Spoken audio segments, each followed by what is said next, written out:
It's Grapsody with Will, Phil, and Reg, trying to keep it real instead of what you usually get from these talking heads. It's Grapsody, we're here to fill the void. 3 black fans, different perspective, got to fill your voice. Coming with the podcast, talking majors, indies in between. Yeah, it's all that, and we're down with Fightful, better fall back. Coming for respect, we connect like a ball bat. No need to double check, these are all facts. You're listening to us talk raps. You're listening to us talk raps. Will, Phil, and Reg. Yeah, we're Grapsody, here to talk raps. Yeah, we're Grapsody, here to talk raps.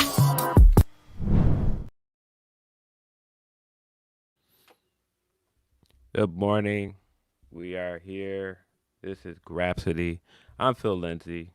Of course, I am here with my co-host, Righteous Reg. What's going on, bro? In the building, it's your boy, your favorite rapper, your favorite writer, your favorite podcaster, media man. It's Saturday morning. It's been a week. It's been a bunch of weeks. It's been a year. It's been a life.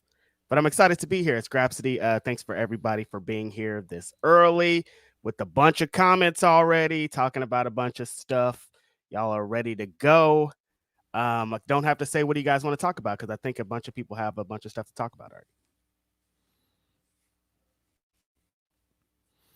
Yeah, it's been definitely a week. The All Out weekend stuff is still like the biggest topic of discussion. Mm-hmm. Can you guys hear me? Is it lagging? I don't know if it's lagging. The video's definitely Choppy. lagging.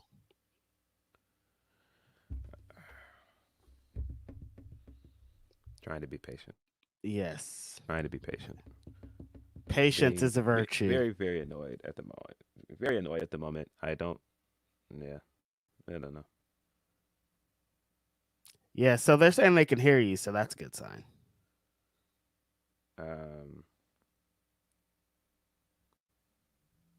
Yeah, hold on just a second. Well, I'm gonna have to deal for now. Whatever. Yeah. I can't do anything about it at the moment. Yeah. So,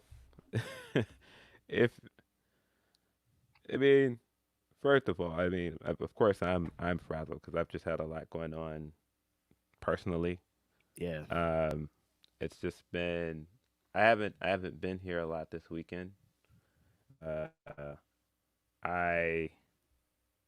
Straight out the gate, buried one of the best people in the world yesterday.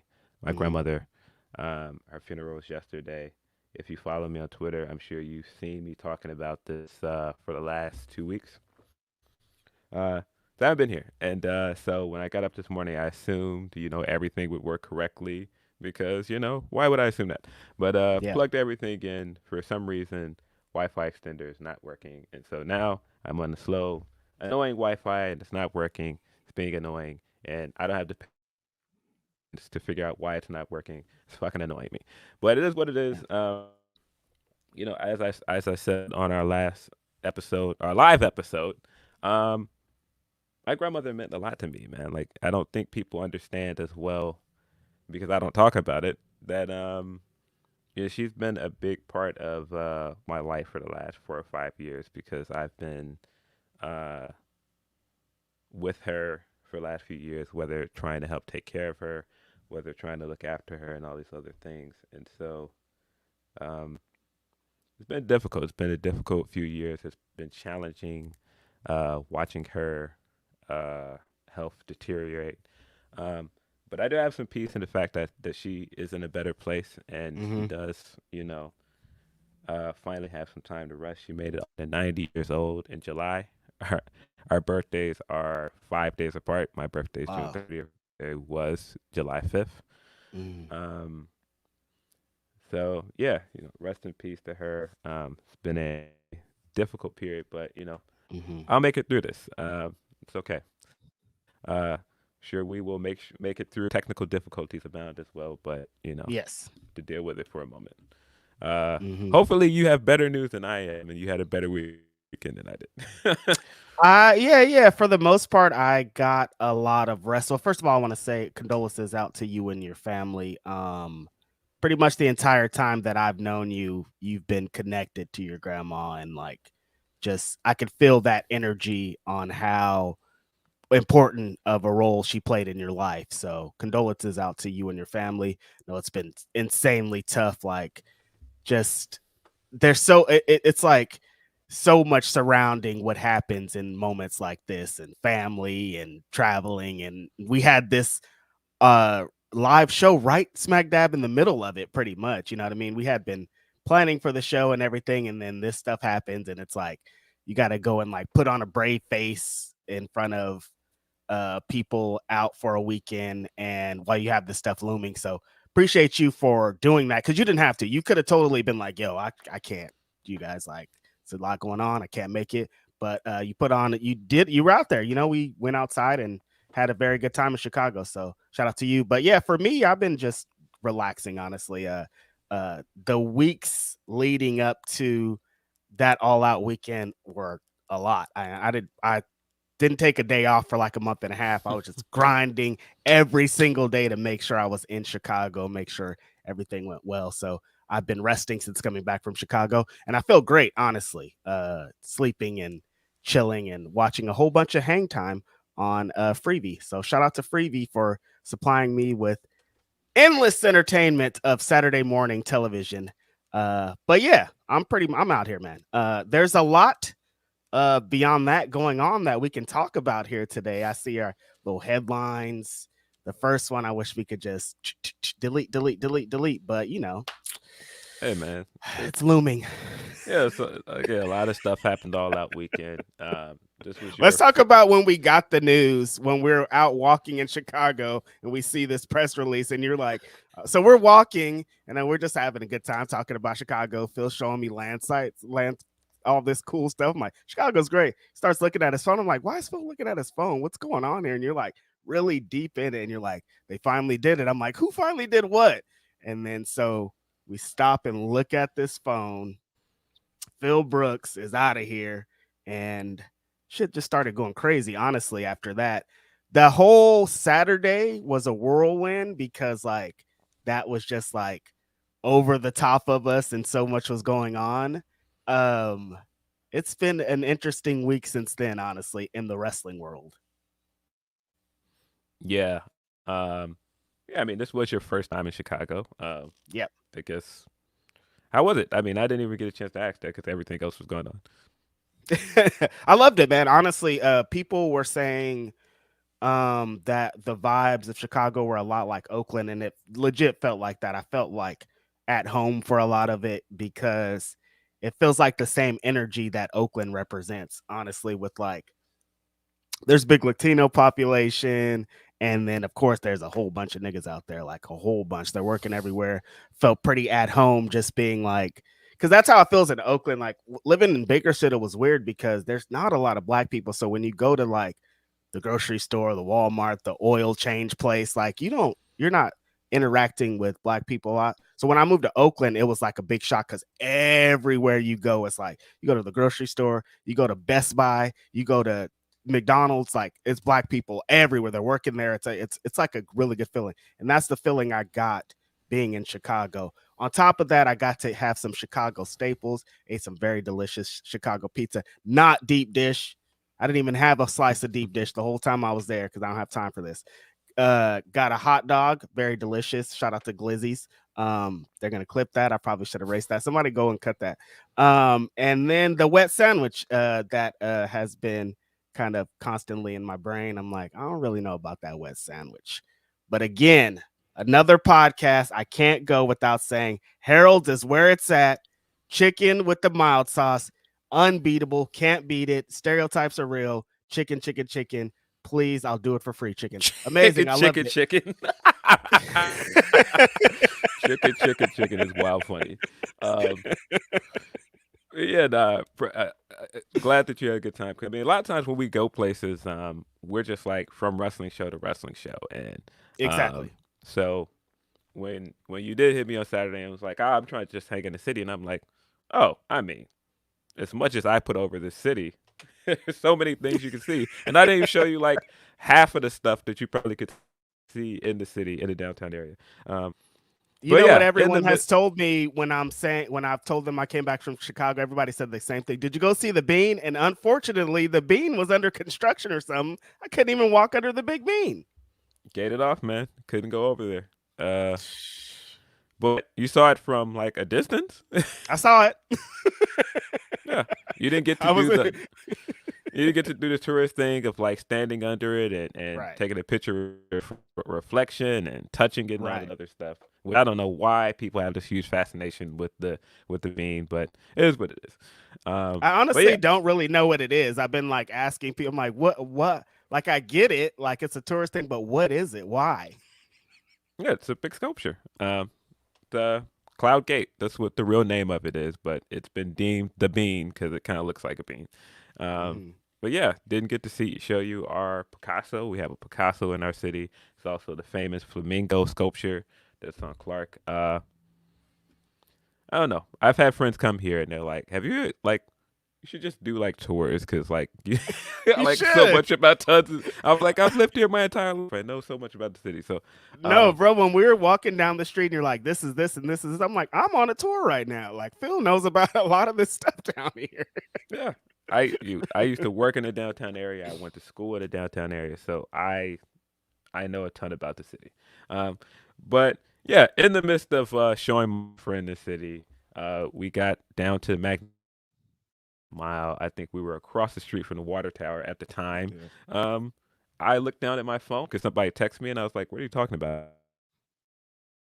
Then I got on the internet, and I seen AEW dropped a press release that as of last Saturday, CM Punk is fired. Um, I figured something was going to happen with this incident and all in, because this was the second incident. Yeah. But yeah, I did not expect this guy to get fired hours before Collision. Um, yeah, it was a lot. Uh, then of course we went to Collision. We got Tony opening the show on television and in the building. Um, yeah, that was the thing that happened, and very weird night going forward from there because because this has been deemed like the CM Punk show, and so Yeah. just to be in the building. To be in the building for a CM Punk show, quote unquote, in the United Center, the day before All Out, and Punk is not there, and that's kind of like the big news hanging over us. You got tons of people in this crowd that are Punk fans, came with Punk signs, all these other things. Punk signs were being confiscated. It was just like, and this was also like one of the emptiest AEW crowds I've ever been in the presence for. Like just being there and looking at one half of the building and it was empty was just bizarre, man. Um, but yeah, CM Punk is officially fired. Um, uh, AEW went on to I think have a very good pay-per-view the next day, which Mhm. we'll get into. Had a very good Dynamite. So I've never been worried if this guy stays or goes, will this company be fine? Because the company was fine before he got there. So I think it'll Mhm. continue to be fine. But this is just this is colossal news. Like just everything about it. The fact that we got all of these other things that started coming out immediately because it's Punk and you know what it is. We got to put out as many stories as possible to generate as much clicks and everything from this. So we've been getting nonstop Punk news. Regardless, this guy hasn't said a word, hasn't been on TV, but we've still been getting countless uh, locker room rumors. We've gotten stuff about the meeting that was supposed to take place in Atlanta at the Dynamite before Collision. That well, quote unquote meeting. Yeah. Meeting wasn't set, but apparently Punk thought that there would be a meeting. Meeting didn't happen. We got that. We got the news about him possibly wanting to go to WWE.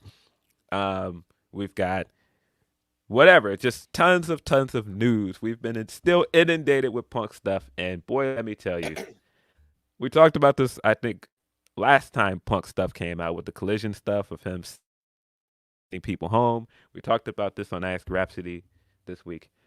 I am tired of talking about Punk drama. Yeah. I am. Yeah. It's just been ongoing for too long. I'm tired of it. It's I think we're gonna have a week, a day, a something without talking about Punk drama.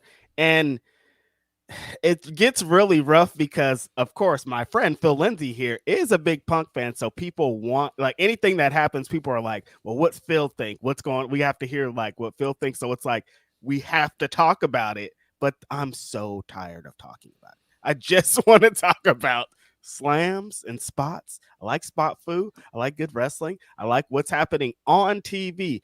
Way too much he say, she say. We never know what's real. We never are going to know what's real. Yeah. So why do we got to keep talking about it? I just want to move forward. That Saturday was wild, though. Going from being in this person's city, finding out the stuff in the city. I probably maybe would have waited till Monday for a lot of this stuff. Going Saturday, right before, hours before the show that you're trying to get more tickets to say, oh, this one ain't gonna be here. Interesting choice. Doing that promo to start the show, though, was like, we were sitting next to each other, just like flabbergasted. There's so many ways to describe what the emotions we were going through as Tony Khan was on there dropping a pipe bomb, sitting down in a chair in front of the crowd. Like, it was like, I put the video out. That was real emotions of like, oh, this is cool, but also, oh no, probably shouldn't say that. But oh wait, you're gonna say this. Like, it was an emotional roller coaster to start the show, and I don't, I don't know if I would have done it, but I understand. I understand. You got to rally the troops, and it seems to have worked because, yeah, like you said, the next day they put on a very, very, very good wrestling show. Shout out to Meltzer. People hate these stars, but we saw 2 5-star matches on Sunday. Look, I like Meltzer, man. I've been reading the Observer and caring about star ratings way before people were mad about him. So I think it's cool when people get 5 stars. I think it's cool when wrestlers wrestle for 5 stars. I hate the people like, oh, why do these people want 5 stars? It's fucking cool, man. It's a cool little accolade to have on top of having, other things. And like we talked to Michael Oku, who said that a 5-star match directly helped him get booked in more places. So it's not like the 1990s when nobody cared about Dave Meltzer. Somebody sees you at 5 stars. Somebody sees you're number 1 on the PWI 500. They're going to get bookings off the top of that. So, I think it's dope. Yeah. Opening the show that way was very interesting. He got into, why he felt he needed to fire Punk. And I mean, listen, I personally don't feel like the guy owes us an explanation. No. Your company, you're the owner, you made the decision that you felt is right for you and your locker room. We got the press release. I was good there. You said all you needed to say. I look, I mean, you could go over the press release with a fine tune, and I think you can find things that makes you go and ask questions. But at the end of the day, this was his decision to make. He made it. Right. So I didn't really feel a need for him to do that. And just some of the stuff he was saying in this opening, it was a lot, man. The whole my life was in jeopardy stuff and some of the other Where it stuff. got tough. I was like, all right, man. Let's wrap it up. I think that's where everybody in the crowd made a collective groan after that part. It was like, we're with you. I don't know if I'm with you. Well, some people were definitely not with him when he started this. He was getting booed immediately, which I mean, it's true. You started the night, like I said, this is a show that has been promoted heavily off the back of CM Punk. Right. In his hometown, and you told people hours before the show that he was not going to be here. Yeah, you were going to get a negative response. I think also, just the response from him in that moment was, I don't know, possibly ill-advised. But I'm sure there are people that are above my pay grade and know more about these things that I do that did not think the same thing. So I don't know. On Punk not being there anymore, because again, the backstage drama is what it is. I think that a few people did not come out of this looking good. Yeah. Punk included, of course. Punk is ultimately the guy that did not look good here. You can't really defend him, being violent in the backstage area twice. Mm-hmm. Um, but I just don't think Jack should have got on TV uh, during one of their biggest events of the year and decided that was the time to continue to air a grudge with the guy. I just think move on, man. Like it just doesn't matter. And I think that's why Yeah. a lot of this stuff looks this way. I think just a lot of this stuff, Punk included, everything just feels so very unnecessary. Um, it's what it is. I felt like from the beginning, if once you plop this guy back in and you don't mend certain fences, you're putting him in a situation where nothing has changed, and so you're gonna be back here eventually, and that's Mm-hmm. exactly where we are. And that's not to say that everything that happened the first time around at All Out is totally the reason why this happened at All In, but you can see some of the things had not been fixed. You can see the dividing lines were still there. And so Mm-hmm. because of that, you're always going to still have tension with this guy coming back. Now, you could also say that this guy created tension regardless, Yeah. but that's why I'm like, it's a lot. But on my side, which is the wrestling side, which is the part I always want to talk about, I got a pretty good run out of this. I said this the night of, as somebody that has been a Punk fan for a long time, did not get a chance to go to Money in the Bank 2011, didn't get a chance to go to a lot of live shows when he was there. Not getting to go to his debut with the company, getting to be there for 2 championship wins, getting to Mm. be there for his first promo with Max. Mm. Tons of experiences I got within 2 years as a Punk fan. I ate well, so um, I'm grateful for it in that way.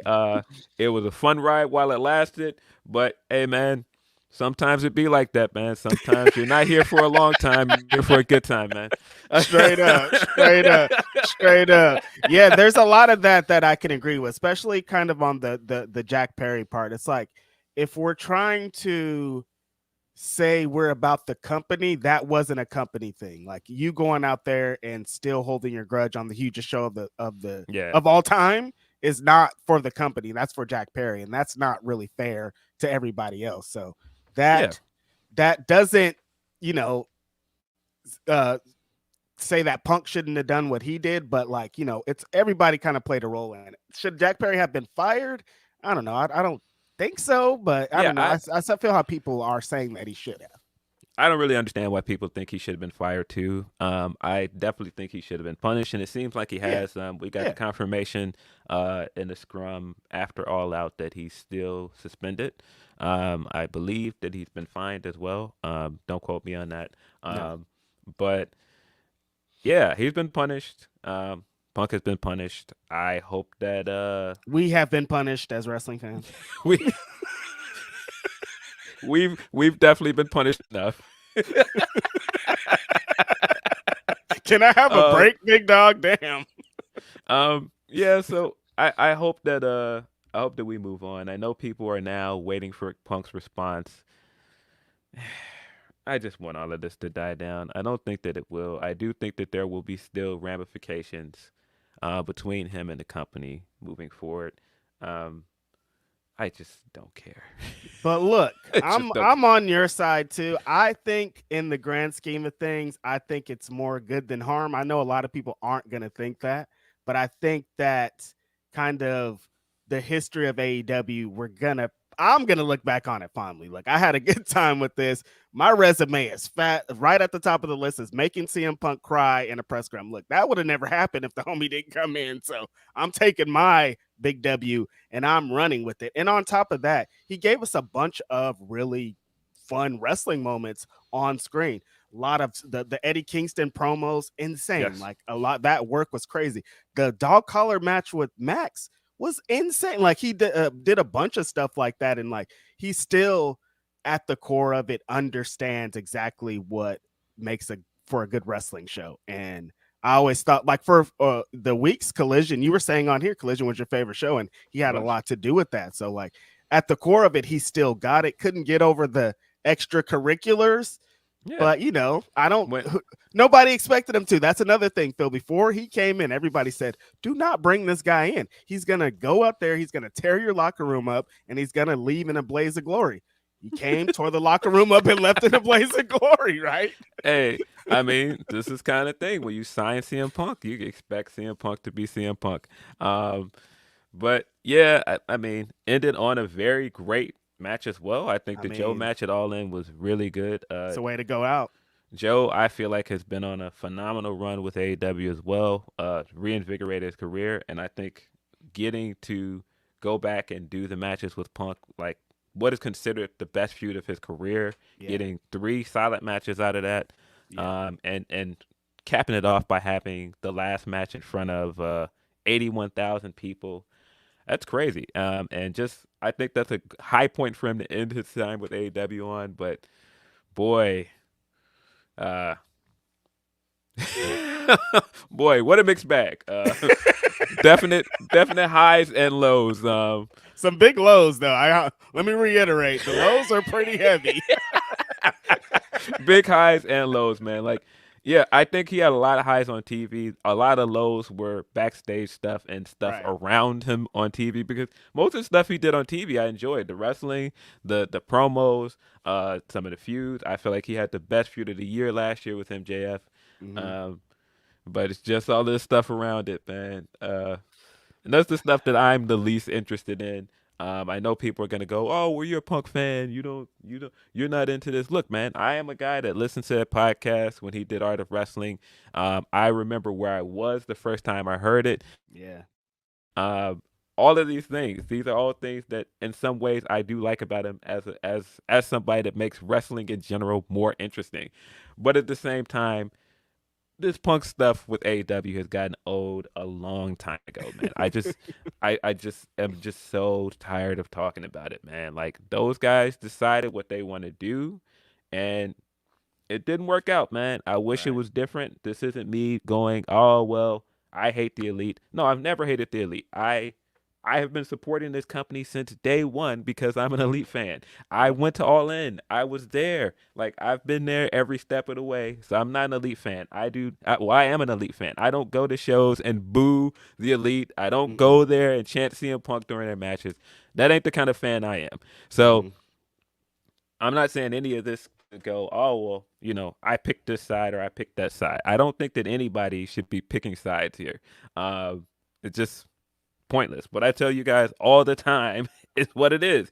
You don't know any of these guys. These are 4 guys that, they've decided to move a certain way. This is what they want to do. So I don't agree with certain things that Punk has done. I don't agree with certain things that they've done, but didn't work out. So this is where we are.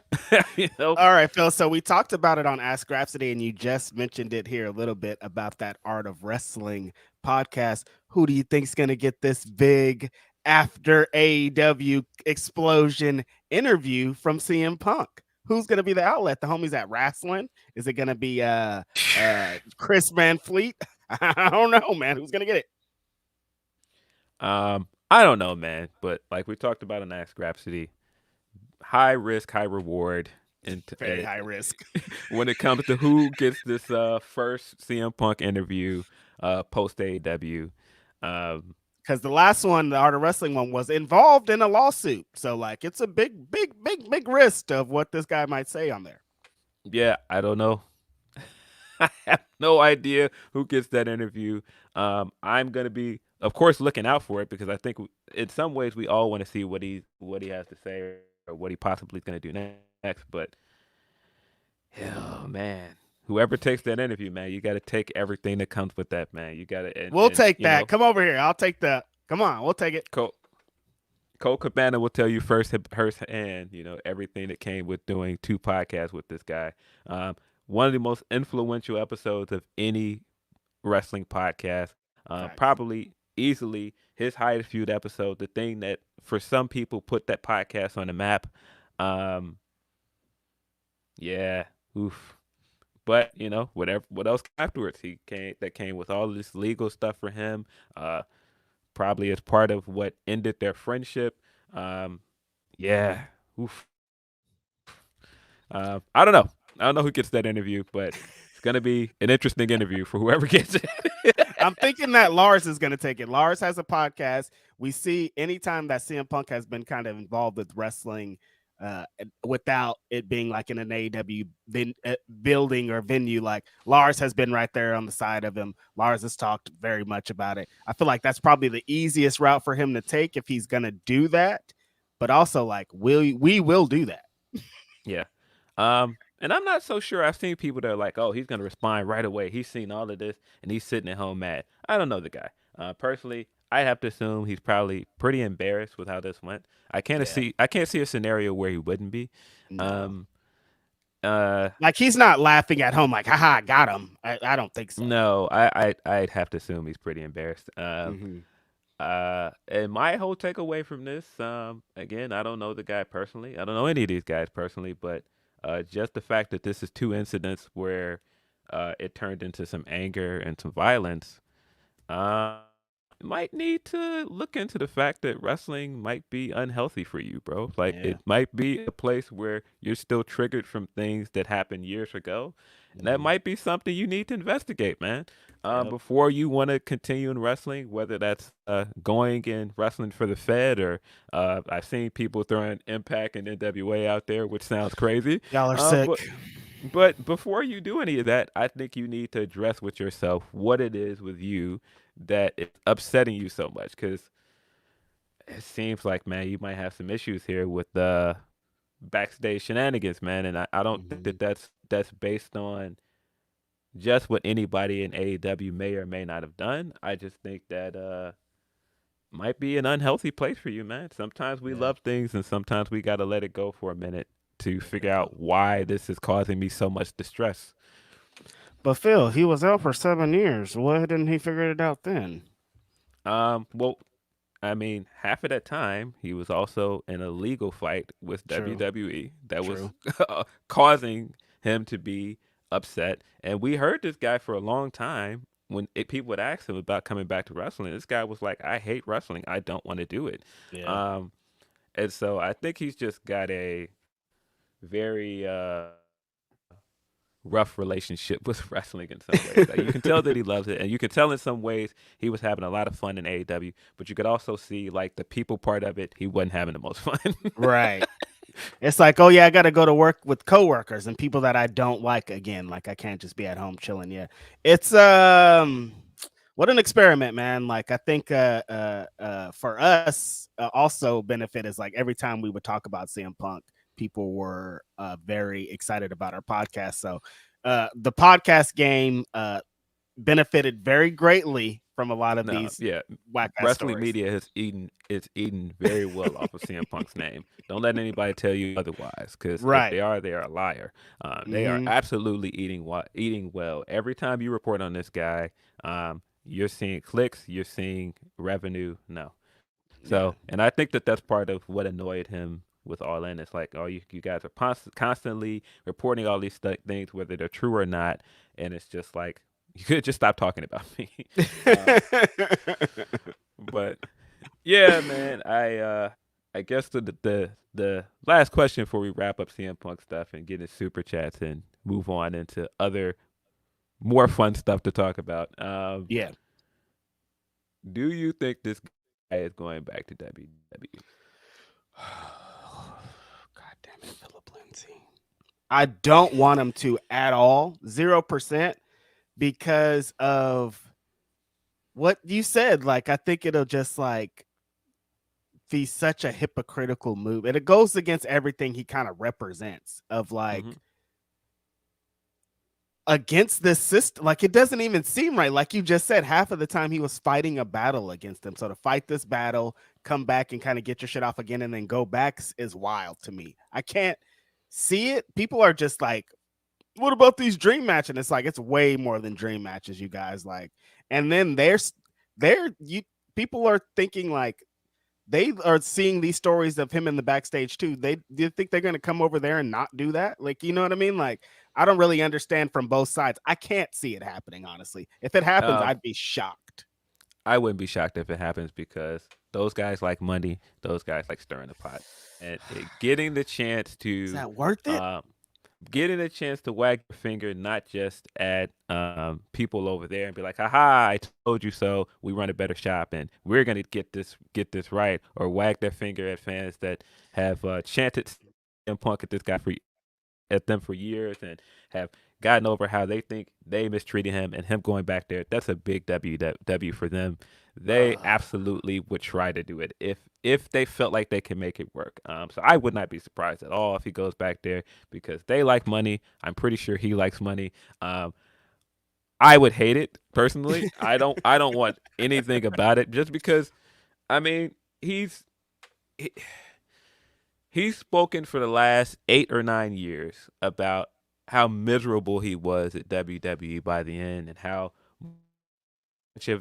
much of a issue he was having with it afterwards. The entire podcast, everything he talked about, just the legal stuff, him coming to AEW and not even acknowledging his time there and saying that place made him sick. Seeing him go back there would feel like him being kind of a fraud. Like it would feel like a lot of stuff that he's been saying for years was a lie. And again, I know it's wrestling, so people lie all the time, but man, I wouldn't like it. I'd hate it. It's definitely that energy of your cousin talking about his woman, how awful she is for like 4 years, and then they show up at the barbecue together, and you're like, wait, oh man, what is she doing here? Yeah, that's gonna be CM Punk. Wait, what is he doing here? Yeah, I would not want it. I would not want him there. But and I'm sure there's some people that don't want him there.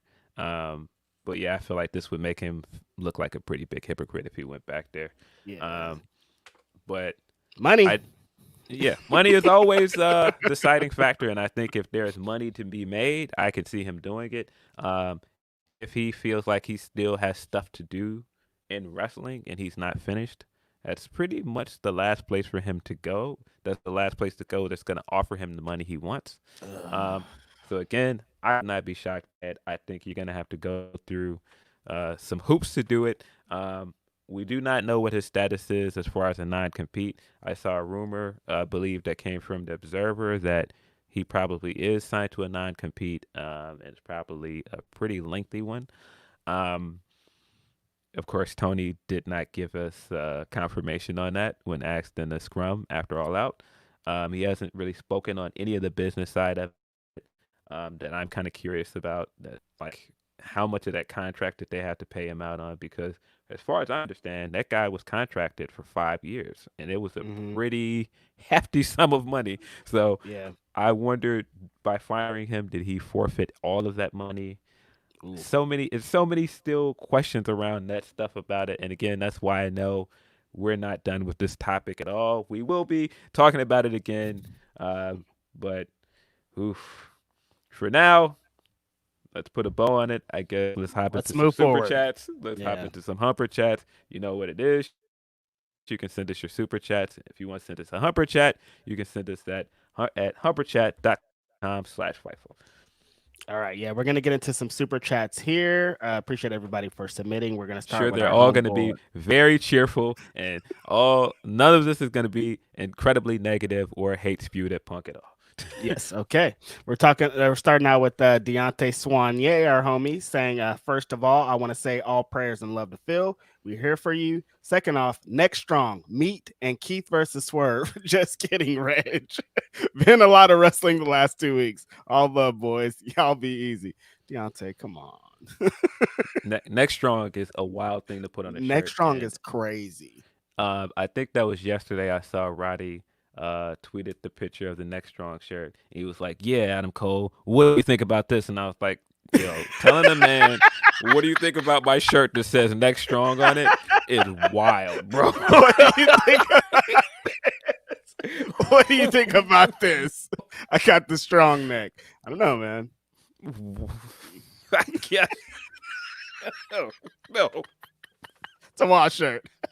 Our homie Bergov says, I've been here for 3 months now. Much love to y'all. The select $5 was worth it. Appreciate you, Bergov. Homie Eloquent says, sucks that Santana and Ortiz are done. Yeah, this morning I just watched this promo video of Mike Santana talking about essentially he's moving forward alone. He's not going to have any anchors, nobody in his way, no crew, no nothing. He's a one-man band at this point. But not that didn't surprise me for 1 second, because I knew as soon as he came back for that blood and guts match what time it was. They weren't together. They kept trying to put these people's names together. They weren't together. They weren't fighting next to each other. They did maybe one spot that whole time. We knew what time it was. This isn't a surprise. Yeah, nah. What that reminded me of when he came back and did that match is the quote from the Tribe documentary where Fife is talking about making the love movement, and he was like, "Look, we wasn't loving when we made this." And it felt that way. It felt very much like, hey, I'm here to do a job. Look, I got my own separate gear on that ain't got nothing to do with his gear. I ain't wearing nothing that matches his. My name is not just Santana. My name is Mike Santana. I'm over here, bro. And so this did not surprise me at all, man. Did not interact with him in the entire match. They did no tag team stuff in this match. Nothing. Yeah, so this doesn't surprise me. I hate that they did not get a real run as a tag team in the company. Pretty I feel unfortunate. like that's a big missed opportunity. I don't like that it also feels like they're airing what seems like personal grievances with each other online. That very kinda sucks, unfortunate, man. But it is what it is. Sometimes people just don't get along, man. And we don't. These brothers traveled together for years, man. We don't Yeah. know what was going on back there. Like we kind of expect this. Like for the most part, tag teams are like they're together for a long time. They're cordial. They split up, and it's like, you know, it seems like something. But sometimes it ain't like that. It's like, yo, we were a tag team, and I don't like that nigga no more. Sometimes it be like that, man. It be like that. I don't know. Alex Ramirez says the Bean better than Lockport Phil. Yeah, no. Somebody tweeted me at a joke that I kept making all weekend. I thought was funny. I'm sure some people that don't like the guy might not think it's as funny, but you know. But people that don't like the guy don't think a lot of stuff is funny. I think a lot of things are very funny, though. I know you do. I think a lot of things are very funny. Speed Punk says, you guys did a great job on stage live for episode 100. It was great seeing Will back for it. Thank you, Speed Punk. Yeah, man. That was a highlight of a I'm like, did we get into it? Of a crazy weekend. I mean, we could talk about it more because we're going to talk about All Out and All Out weekend. But Right. I just wanted to get all the Punk stuff out of the way first. Yeah. Antonio Morales says, good meeting y'all. All Out weekend. Condolences to you and your family, Phil. Reg, please rate the wet sandwich. Thanks. Rate. I think my mistake was getting it wet. I think you have to dip it afterwards man, really get it. You're in Chicago, man. Twister, get it wet.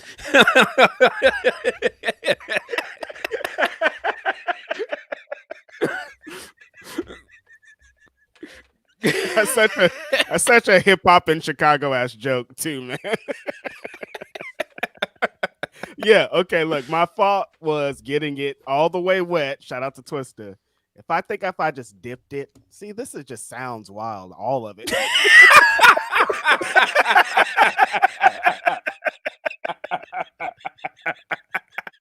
Like, I don't know a good way to say any of this. 6 out of 10. All right, let's move forward.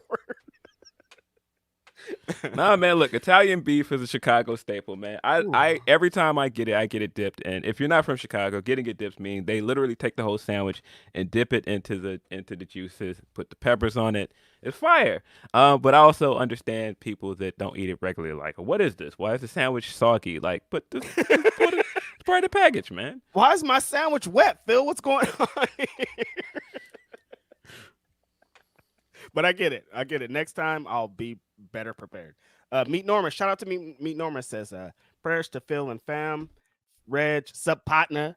Sad to see Punk get fired, but you can't be out here trying to choke your boss. Meet forever. Oh yeah.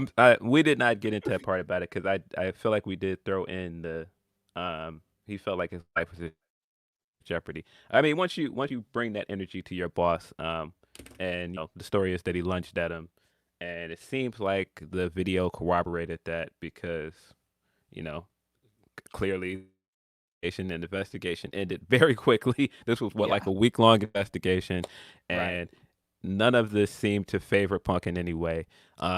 If you are imposing on your boss in any way, that's never going to end well. And so, of course, never condoning that. Yeah, that, and I do. Some people are being like, "Oh, that's wild," but like, I could see Tony Khan actually being like afraid, and like he's a, billionaire's out kid. here fighting, like, bro. no, of course not. He's not even around that energy ever. Besides pro wrestling, which is fake fighting. So like, I'm not even mad at him for that either. Yeah. Matthew Plus says, "Is it really that special to have made Punk cry?" Look, again, Matthew Plus. It is special to have made him cry because you've seen what CM Punk has did after other scrums. Like the scrums that I haven't been in, shit has went wild. But the scrums that I have been in, it's been smooth sailing. It's been tears, talking about the history of Ring of Honor, talking about all the great times. So I think it is pretty special that my great questions didn't lead to assault. Yeah, man. I feel like that is a great moment in the history of our podcast. You getting to ask him a question and tearing up at it. Yeah. No, man. There again. What a ride, man. This podcast would not exist without CM Punk. That is not an exaggeration. Podcast would not exist without CM Punk. Yeah. It's crazy. Wasn't the first pod with you and Will the after First Dance? Yep, that was that made us kind of look around like we might need to keep doing this because that podcast did well. I believe that podcast is the start of his relationship, quote unquote, with Tony Khan because Tony Khan was watching that episode. Wow. And we found that afterwards. I believe Tony Khan followed him after we did that. That's all off the back of us doing that reaction to CM Punk's debut. Look at I that. could be wrong about that. Maybe Will is sitting somewhere like, nah, I knew him before that. So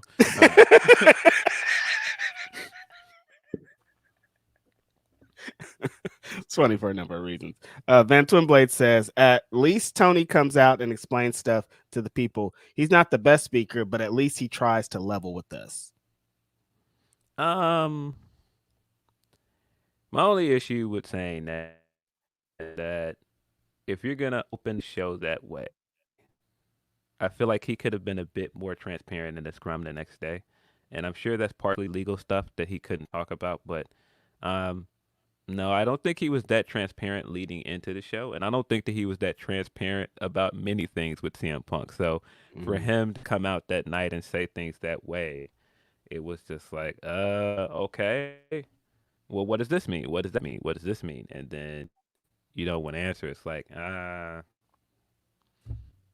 you really explaining stuff? Like, what are you really saying out here? Alexander Fitzgerald says, if Punk does an interview and tries to say the Young Bucks, I think that would hurt his chance of going to WWE. Cody and KO are close with the Bucks. Oh, yeah, I saw that interview or whatever. Something came out about him apparently going back to WWE and he was going to be in a feud with Kevin Owens. And I was like, good luck. That was funny. That was funny that was the opponent that he supposedly wanted for Royal Rumble was Kevin Owens. Not sure that's going to happen, Punker, but, I appreciate the attempt, I guess. Yeah, I don't know if it hurts his chances of going there if he goes and does anti-Young Buck stuff in interviews though, because Cody and those guys are friends with him, but those aren't the guys that make the decision to hire him. Right.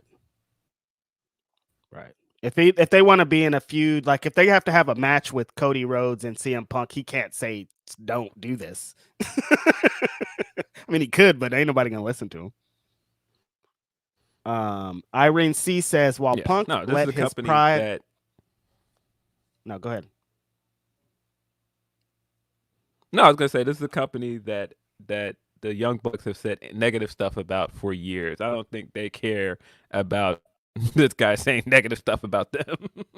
Yeah, exactly. That's exactly how I feel about it. Irene C says, while Punk let his pride get the best of him in the end, the Elite aren't innocent in all this drama. Both sides screwed up, and now some amazing feuds won't happen, and a lot of money won't be made.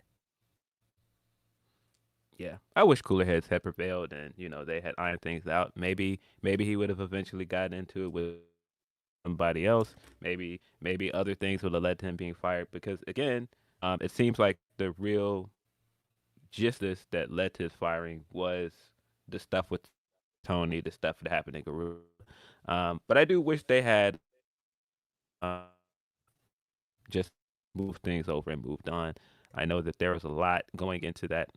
It's tough to be just like, oh well, he just punched you in the face. Don't worry about it, man. Just get over it. That's a lot to ask, and there was a lot that happened. But I just think it hadn't gone that way. But it's what it is. Can't go back. Niruban says, this has been an amazing summer for me. Got to see Forbidden Door, SummerSlam, and All In live in person. Let's forget about the drama. Enjoy the fact that wrestling is at a boom time right now. Big time, man. There's been so many amazing wrestling events back to back. So many that we tend to forget that the time that we're in, because it's AEW shows tell me the most about how spoiled we are as wrestling fans, because we get these amazing shows like an All In. People are like, oh, that's a Dynamite match, or that's this. And it's like, they're thinking an amazing match is a regular TV match. Like, that's the great time we live in. And I went to 4 wrestling shows while I was in Chicago, and I had a great time at all those wrestling shows. And they're some independent, some of them are big AEW shows. Like, wrestling is everywhere, and it's hot. And if it's sometimes just in your region is super hot. So like, it's a great time right now. We don't have to focus on the drama. We can just focus on the dope shit that's happening. It's been a long time. I don't know where this fool has been all week. Jake Salazar, haven't heard any words from him. We've been worried about you. People in the other podcasts are like, where the hell is Jake Salazar? Here he is. Listen, TK is a bum. I got some chats coming your way because I got some words about that little B word of a man, Tony Khan. Listen, I'm editing all of that shit. Yeah, no, we're not on that. No, it's okay to disagree with certain things, but I'm not on that. Yeah. We're not trashing the guy. Right. A homie that I saw outside in Chicago, shout out to him. Reggie Simmons says, condolences to Chi-Town brother Phil. Last Saturday felt like a detox at Collision, and All Out felt like a deep exhale. Hopefully we can move forward and focus on the wrestling now. Thank you, Reggie. Great to meet you for the little bit of time that I did. Always been a great supporter of Grapsody and plenty other things that we do. So that was super dope. Yeah, no, it was cool to see a lot of people over the weekend. I think, again, that was one of the highlights. I wasn't that enthused about being outside sometimes, but people were just so incredibly kind. People were so supportive of us. So it was cool. It was cool to see a lot of people. It's you guys are honestly super amazing. That part was definitely the best part of the whole weekend. Like I just said, I went to 4 wrestling shows, and every single wrestling show that I went to, somebody was like, Righteous Reg or Grapsody or something. You guys' podcast did this for me, or this some kind of insanely thoughtful and great thing that people are saying to me. And I just want to show my appreciation to you guys, because walking around and people screaming out your name or saying whatever is like crazy, and it's wild. And when y'all want to take pictures, please come and take pictures. It's every time I'm like, really? Like with me, I'm just a fool. It's great. You guys are dope. Antonio Morales says, maybe next time, Reg, get a Jibarito instead then. What's that? I don't know. No. Our friend Shanika says, can we talk about Hangman versus Swerve? Oh, we're going to get into it, Shanika. Do not worry. We'll get into that. Yeah. And then Dream Ninja 77 says, on to wrestling. Did you guys go back and watch Payback? It was a good weekend for pro wrestling. In the ring, Trish Stratus killed it.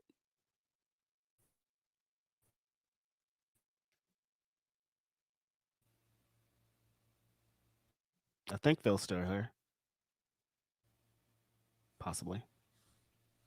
Yeah, I watched Payback. We'll talk about it. It's in our list of topics. It's above us on the title of this episode. Yeah, that's all the super chats for now.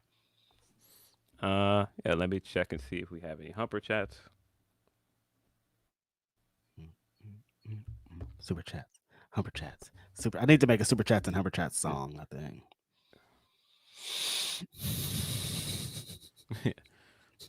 No, of course, the screen for humper chats is loading very slow. Of course, Yeah, of course. I see certain chats. I'll say this before I jump at this. I see certain comments that are attempting to troll me. You're not going to get one over on me. I see you do it in our comments sometimes, trying to troll me. Just because I'm a Punk fan doesn't mean I hate those guys. I do not hate the Elite. That doesn't mean that I've been like sitting at home because this guy got fired. That's just not that serious, guys. Let's just relax. Not at And all. as I started this episode and said, I had a lot of other things going on. So, I sorry to admit this to you guys, but my entire life is not about wrestling. Facts. Not even close. My life is you control me on that front. That's all I ever talk about and all I ever watch and all I ever do is pro Are wrestling. you sure you want to? You sure you want to tell people they control you? Because they, No. yeah. Once you, I mean, they're looking for an excuse to troll anyway. But I'm tired of being trolled, honestly. Please redact that from the podcast and leave me the fuck alone. Oh my God, leave me alone, you guys. I don't care. All the times that you guys are retweeting, trying to get your shit off, I muted that shit years ago. I do not care. Stop talking to me. I don't care. I mute all my tweets legit probably 5 to 10 minutes after they happen because I know the trolls are coming and they're going to talk shit and they're not going to understand what I'm saying. So shut the fuck up. yeah, I think shutting up is underrated. Sometimes you can just shut up. Um, let's see from Onward Star Win. Good morning, everyone in the Grapsody family. This is a Spirit Bomb request. Let's come together and power up humpers and super chats. I'd like for us to get Phil and Rich enough money to get to Wrestle Kingdom 18. I know we can do it. That is definitely a bucket list thing. I'm not gonna say, hey man, fund our trip, but it would be cool to go to Wrestle Kingdom. I've never been to Japan. I've never been to Tokyo Dome. So it would be a cool experience. Yeah, fly us out. Trying to get flued out. Somebody definitely, somebody want to cut a check and get out there. That would be crazy. From Van Twin Blades, three things. I watch Glory Pro ascend on their YouTube channel. Two, Brooks can't handle can't handle what he made a career doing. Loving ROH, he did what Jack did times the kitchen, or we will all get food poisoning. Yeah, I don't know. I'm sure people are gonna turn this into Punk is just he can dish it out, but he can't take a thing. But again, I don't think that means Jack should have gone out on their biggest show of the year and tried to air grievances over something that was over. I don't think you can in one breath say, well, man, why can't Punk just let this go? But then also not admit that Jack should have just let this go. Yeah, it's like everybody was wrong, but it does kind of sometimes feel like it's in that position of he can dish it but he can't take it. It's like he did it but then somebody else does it. It's different, but for him it feels like probably the same way of like when I do it everybody feels like my thing is worse because a lot of people feels like everybody was kind of playing ball but what he was doing was worse than everybody else. Yeah, and again, like I said, I don't think that anything he did justifies what Punk did, but again, I didn't agree with him doing that. And that's opinions. He's been punished for it, so it's what it is. Right. From Tony P. Congrats to my boys. Hope you had fun at All Out Weekend and Starcast. Sorry about your loss, Phil. Hope you are with those that love and support you with Greece. Also, read your account. Uh, uh, might not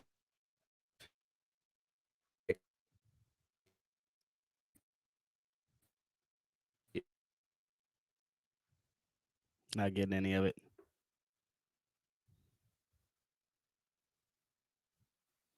Technical difficulties are ruining our lives. So much. Can't we just have good internet around here? Ever? We're just trying to do a podcast here, Saturday morning. I'm just talking to myself. Or wrong side, but I just have to say, and wrestling's weird and the worst. From wild conspiracy theories like this was a mad plan to damage Punk's mental health to fans, harassing a female fan. Y'all wonder why people look at some of y'all weird when you talk about wrestling. It's because silly shit you do and say like this. Let people enjoy the wrestling. Also, you have to respect TK for going in front of that crowd before Collision. People are taking shots at TK, calling him a bitch, or for going out there are dumb businessman or a dumb businessman for firing him. Yeah, he could have done something earlier, but he fell on his sword for his company and wrestlers, showing he was taking responsibility in a way. Um, yeah, I mean, I think it's multiple ways to look at it. I just think that you know, I think parts of it were ill-advised, but again, I don't run a multi-million-dollar company, and I don't have to deal with a bunch of egos, so it's a lot. And of course, I was not in a room with any of this stuff is happening. Um, I don't know. I can't speak on all of it. I mean, he did the in arena promo and on the show before on with the video promo and the actual Collision show. So I'm like, I don't know about ill advised because he did it twice. Like if it was ill advised, he probably did it once and got off and they'd be like chill, but he did it twice. So I'm like, I think that's just what he wanted to do. And the end, I'm not mad at it because I feel like it rallied. It was wild in points with him feeling threatened, but he probably did, and it rallied the company. So I guess it worked. I don't know.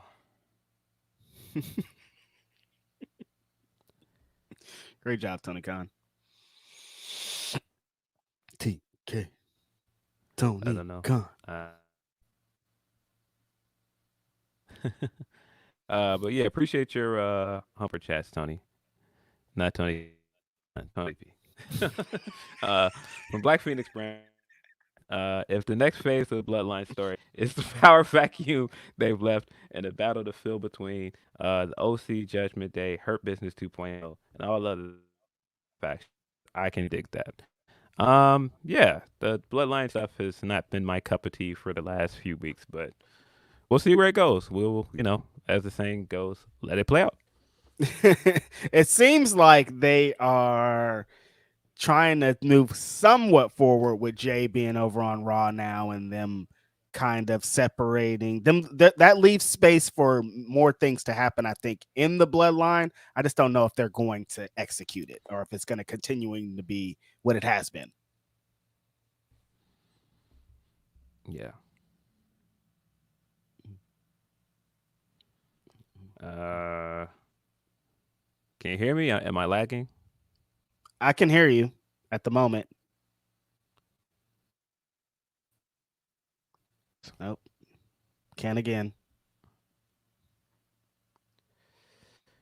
It's not really anything I can do other than come back in and restart or reboot. It is what it is. It's just gonna have to power through it. It's annoying, but it's what it is. Sorry, guys. See, from Tony P, putting the Bucks 6 month thing aside, I have always been 50-50 on if TK should have for the elite Punk meeting. They should have both acted like adults in the whole situation, and Tony should have pulled the boss card. However, I can understand if the elite didn't want a meeting ASAP. Feelings may have still been raw. Who knows what could have been said in the meeting with feelings still high. It could have made things even worse. So I can understand why TK didn't want to force it. I don't know. There's so much about this we don't know. The whole month that we heard that came from the Observer. I don't know what to make it up because it kind of feels like if you're telling a guy, if You're telling the guy, all right, we'll talk to you, but you just got to be on your best behavior for 6 months. Now, they didn't say that.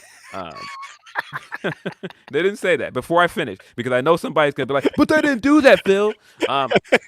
If you're putting it out there, if he would have been on his best behavior for 6 months, then we would have just had a meeting with him.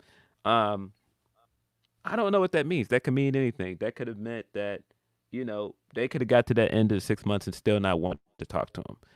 Yeah. We just don't know. And so it's just, I don't think people should be hanging on to certain things like that, because there's so much we don't know. Yeah, and that's games, man. Nobody can tell an adult to oh, if 6 months, you're in timeout for 6 months, and then we might talk to you. As a petty person, I know that CM Punk didn't take that and was like, all right, I'm gonna do great for 6 months. He probably was like, fuck these fools. 6 months probation. Fuck off. I'll fight your little friend Jack Perry right now.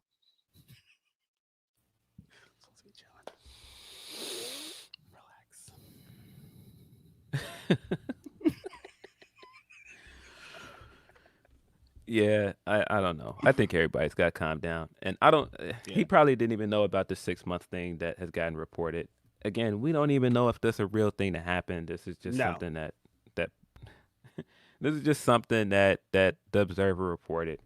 And again, I just don't think we should be hanging on to all of these things, because there's so much between those guys that we just don't know, man. He say, she say. That's exactly what it is. It's hearsay. We just don't know. The Bucks have not came out anywhere and said this. It's just coming off of the Observer report. So we just don't know if that's even true. Right. That's the same thing with the meeting, because it sounds like, okay, well, this was the first time they were all going to be in the same place. So Punk was under the assumption, based on something that he was told or heard, that there could be a meeting. There was no meeting. They never wanted to meet with him. And that probably wasn't going to change. So I don't know. I think holding on to these things, man, they could have had this meeting here. Why didn't they just get it done? Because we don't know the whole story, man. Based on everything we hear, you only know a percentage of the story, and it's not a very large one. I was about to say you don't even know half the story, but it's probably less than that. Yeah. There's a lot that is still looming over the top of this that we don't know, and I think we just kind of have to just take it at this point. We can't sit and speculate anymore, because honestly, what is it if we solve all the questions and problems? What is it going to do? He's still not in the company anymore. It doesn't matter. Yeah, it's over. It's time to move on. From Bizarro Big L, sorry to hear about your loss, Phil. Went through a lot watching my grandma go through all 10 years. So the tone of your voice shows your love for her.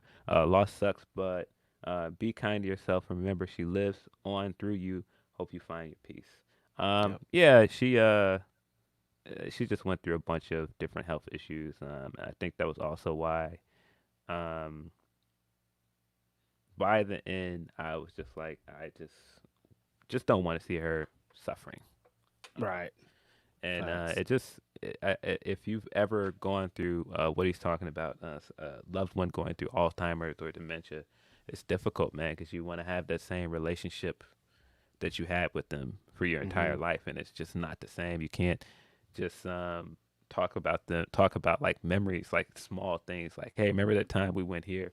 They have no idea what you're talking about, and it's just hard to think about, feeling like a part of your life has just been erased with somebody. It's a very difficult thing to go through, man.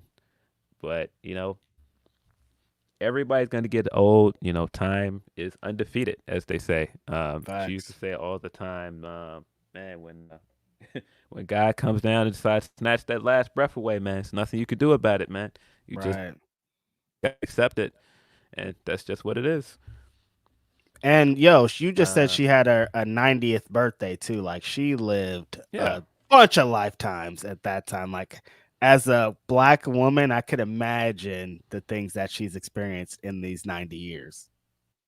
Yeah, man. She lived from the 30s on. She's experienced. That's crazy. She's experienced so much, and my grandmother is from Mississippi, so she was there for early pre-civil rights era Mississippi. pre-civil rights era South. She saw the entire thing, Jesus.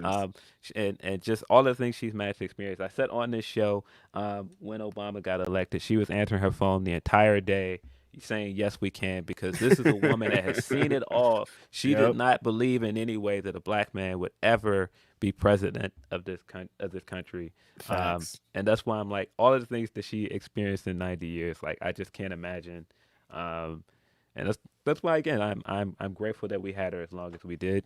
I'm grateful that like I said, I had such a caring and loving grandmother that was like I said, 90 years on this planet is a long, long time. And their memories are gonna live on through you and the rest of your family. Yeah. So she's here forever. See, 90 years. Woo, that's such a long time. I'm like 60 more. This is crazy. It's a long, long time to be here. See, from Tony P, I Sean and Jimmy on the hump, but why y'all WWE has been more successful at integrating NXT than AEW with ROH? I have a feeling Adam is going to turn on MJF and pull the same thing MJF did to Cody, like karma coming for Max. I got some more here. I feel it was the same thing last year with Forbidden Door, right after Double or Nothing. With this year's Forbidden Door being what are you trying to say here, Tony? What is this sentence here? With this year's Forbidden Door being better booked, I'm assuming you mean being better booked this time around.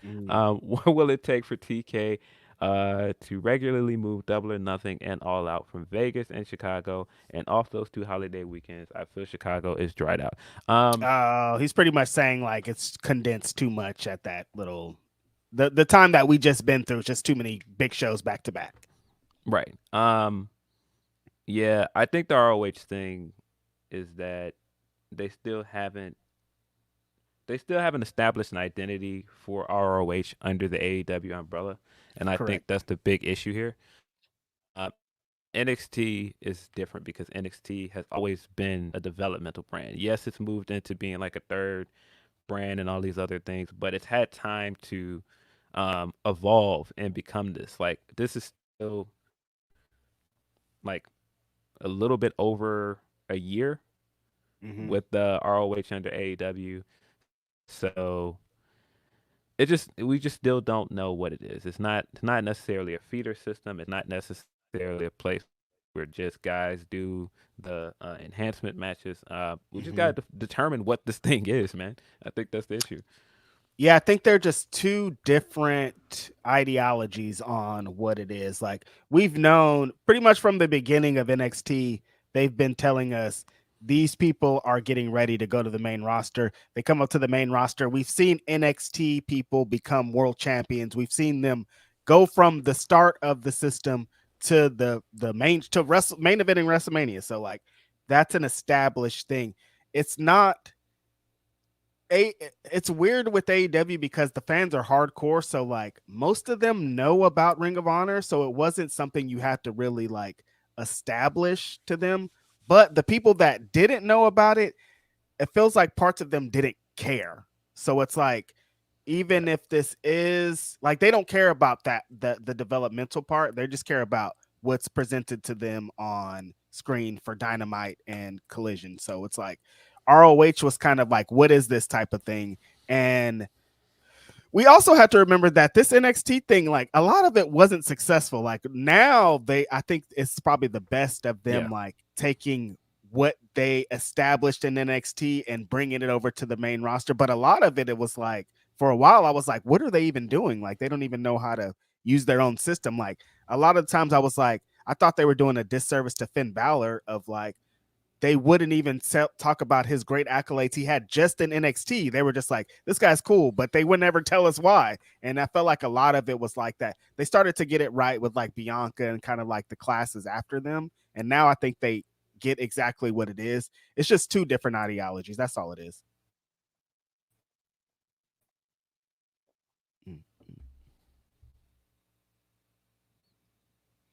That's all it is. Yeah. You have the blessing of seeing where NXT was and how far it's come. It's just different. Yes.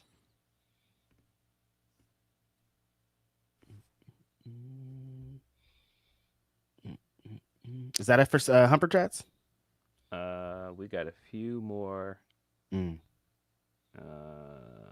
See, from Life of Dean. Prayers to Phil and his family. Congratulations on the live 100th episode. Hearing Reg recap makes me want to visit Chicago. Appreciate you. Definitely come and visit the greatest city in the entire world. Don't care what anybody says. I don't think we answered the second half of Tony's question as well. I don't think they're ever going to move Double or Nothing or All Out. Tony has made it clear that those are traditions that he doesn't want to move. They're going to be in the same time period and they're going to be in the same cities. I don't think he's going to move them. Yeah, I think it is tough to book travel and everything with holiday weekends and everything going on. I was going to say, I think now it's like, I think they've been laying the groundwork of what they kind of want their year to look like. So like, we're in the midst of it, but I feel like next year it's like, okay, now we know what's going to happen. Now you're going to know to get ready for Vegas. Now you're going to know to get ready to Chicago. Now you're going to know to get ready for London. Like it's the groundwork's being laid. So it seems like a lot, but it's just like, you know, establishing a pay-per-view schedule because they're going to want to up the ante even more next year. Yeah. See, we've got some Jake Humper chats here that I'm sure are going to go far over the line. So I'm going to throw this disclaimer out here before I say anything. This is Jake Salazar chatting. This is not things that I feel about CM Punk because I know how you goofy motherfuckers on Twitter and other places do things. I see you try and twist things. And yeah. So this is coming from Jake Salazar. These are not things that I agree with. He says, nah, Tony is and we don't have to do into that. Grown ass man saying you fear for his life, fear for his safety. You know what? If Tony stopped the leaks and when Punk said something, we wouldn't be here. Tony needs to put those dumbass EVPs in check. Also, fire Matt Hardy. Blah blah blah. Also, happy seeing Punk. Phil Brooks put the privileged little white kids in this place. Blah blah blah. Look. Again, I think the wrong takeaway from all of this is take sides. Be taking anybody's side. I don't think this is I'm Team Punk, so all of those guys over there that have personal issues that do not affect us personally are wrong. Because we ain't got nothing to do with that. I don't agree with Jack getting on TV and doing that, but I also don't agree with several things Punk did as well. It just is what it is. I'm not in the taking sides business, man, and I've said that many times. Again, it's okay to disagree with certain things people say, but we're not doing that. Listen, I'm gonna say this as well, and this is the only time I'm gonna acknowledge you, super kick party bus guy. Knock it the fuck off and stop trolling in our chats, bro. I'm not in the mood. Stop. If you can't come in this chat and be a part of this chat without fucking trying to lob delusional ass fucking shit at us, don't come in our chat and don't watch our show. I don't like to say it again. Everybody is welcome here. But again, I've had a lot of patience dealing with a lot of other stuff. Stop it, bro. Cut it out. He's out.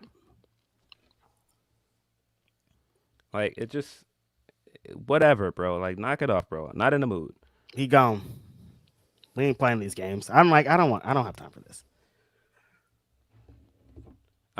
Yeah, let's move on.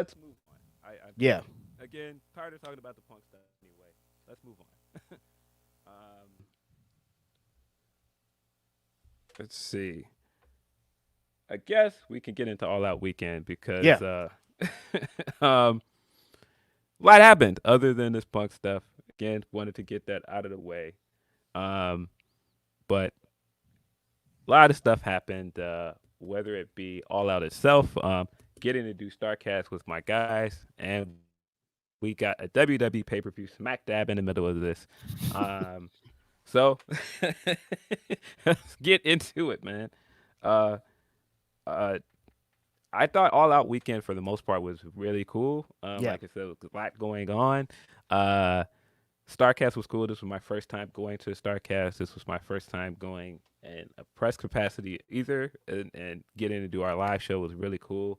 Really great experience. What do you think? Yeah, because you really went to Starcast just the day of the show. You didn't get to go the other days.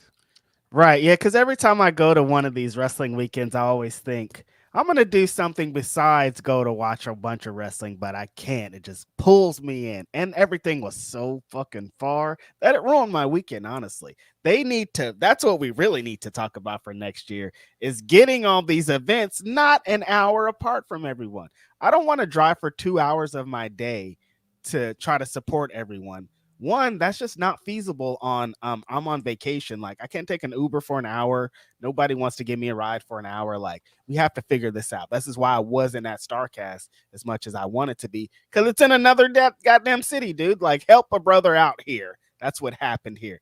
But beyond that, when we did get to Starcast, of course, it was amazing. Like everybody was super great. But being on stage with you guys and I was saying like while it was happening, like the moments of our show and the history of our show are like replaying in my brain. So it was like I'm experiencing like these two things of like I can't believe we're here, but also we're here. So it was a surreal moment at the time. But I can't think of anybody else I would want to do that shit with, man. It was like, damn, we made it all the way here. We made it to Starcast of like I remember listening to Conrad talk about creating Starcast on his podcast and thinking like, oh, that's cool. That'd be probably pretty cool to attend. And then going from hearing the creation to like being on it in the 5th year was like, yo, this is crazy. And then just like having fun on stage and Nyla joining us and Kira and the infantry throwing us questions. It was like, it felt like a live Grapsody because we've had interactions with all these people before and we've established kind of some of what our podcast is. So to see it live was like, man, this is amazing. Yeah, it definitely felt like a celebration of 100 episodes. It felt like a fitting time to get all of these things kind of culminating in one place. I mean, the fact that I've sat on this podcast several times and said I'm a Sheeta fan, and I met Sheeta right before stage. Right before. Posted, right before, like minutes before we hopped on stage, picture with Sheeta. And just like everything else, just like the culmination on our show, and I feel like her being one of our most fun guests, and her being a part of our live show, getting to see Kiera. Kiera was on Will Washington's ass for his Doja Cat slander. That was cool, and then just again the timing of everything, the fact that she was there, and last time I seen Kiera in Chicago, she was having that great match at the United Center with the just seeing infantry and seeing my guy Carly Bravo, who is always super dope, who's always cool to us. Seeing the Big Cap, who the day before somebody walked up to us and was saying that was the first episode of Grapsody they had ever seen. Oh, that's right. Captain Sean Dean on it. Mm-hmm. And we got to see Captain the next day and tell him that. And he was a part of our live show. It was a really, really cool experience. And I'm getting to do that together in a lot of ways. Not just like a celebration for what we've done for 100 episodes, but just where I feel like the three of us are in life for different ways.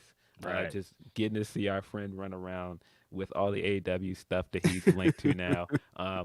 Getting to see him do the unrestricted live with Tony 2 days before on Friday, and then come and do our podcast. It's just a crazy time period, man. Again, just really, really great experience. Shout out to Starcast. Appreciate you guys for letting us be a part of Starcast weekend. So dope. Shout out to Conrad. Shout out to everybody that helped us over there with media and press credentials. Shout out to Emily, who was very, very helpful throughout. So cool. And throughout everything. Yeah. So yeah. Just great experience. Everybody was extremely nice on that. We interacted with the Starcast cast. Everybody there, like there wasn't a moment in Chicago where I was like, man, fuck this shit. Like the whole time I was like, this is great. Everybody was being accommodating. Everybody was just like, what do you guys need? What do you guys want? Just like, it was just such a great experience. And yeah, thank everybody for allowing us to have our 100th show. Like all the stars aligned and we got to do this show. And it was funny when we first got there to right, like probably like 30 minutes before the show, we didn't see Nyla. So Nyla like comes up and just like, you guys are gonna continue just being Nyla. And it was like, it felt like, okay, we're ready for this show. You know what I mean? Like it was the perfect timing of like, all right, we're good. We're gonna do this. And then like to do that, it was like, this is perfect. Yeah. And then, we got a very, very good wrestling show that same day. Crazy. Considering all things that were going into this show, complaints about the card, CM Punk not being on the card, not having any world title matches on this card. I think we got still one of the better shows this year, wrestling wise. Yeah, I can't complain too much about any of the wrestling itself because the wrestling was top notch from start to finish. Like, there wasn't a single bad match on this card. Everybody over delivered, in my opinion. Um, Fun night of wrestling. I don't know. Yeah.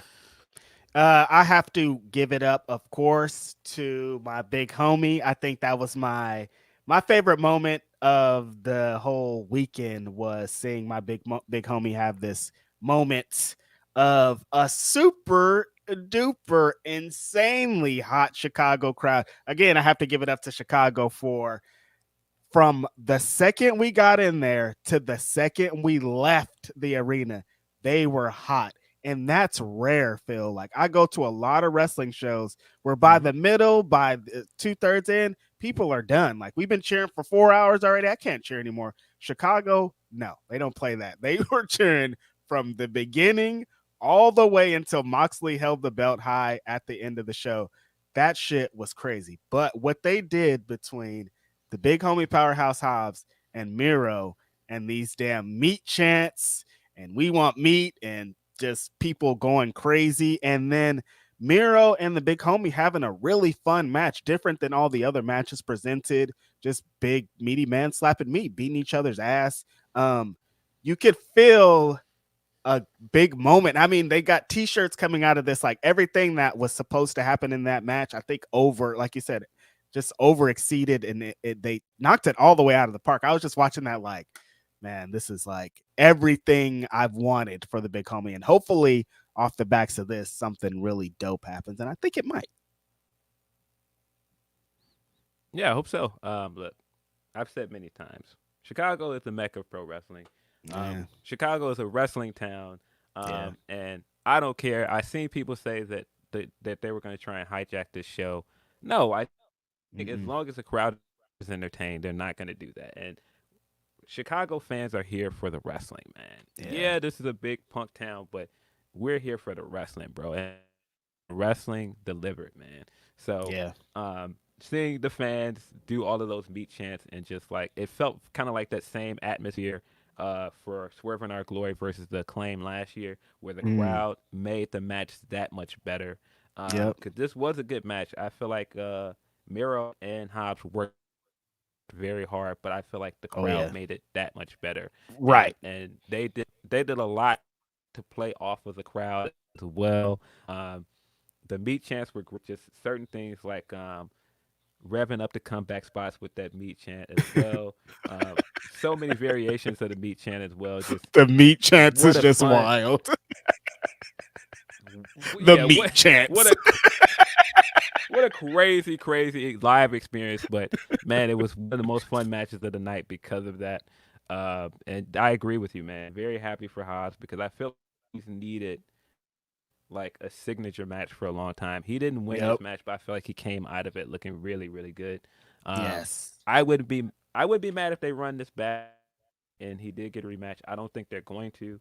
But I think it would be a great opportunity for both of those guys. But yeah, from start to finish, just a great, great show. We opened with the tag match, didn't we? Yep. Yeah, let me get this card up so I'm not. I think we're pretty sure we opened with the Ring of Honor World Championships. Going up against Dark Order. which was one of those matches that I was like, I don't know. This feels very much like a TV match. It was a fun match, but I feel like all of the stuff after the match really made it worth it because we got the Yeah. Joe stuff, and I think that interaction with Joe and Max is something that's going to play out for the next few weeks. We got a very good promo battle from those guys this week, and Joe was being Joe. Joe is amazing, man. I thought he's come out of the last 2 weeks in like a massive star like we know he is, and it's stuff that I wanted him to do on a bigger stage like WWE. So I'm so appreciative that he got another run at it because he's been doing the most with it. Yeah.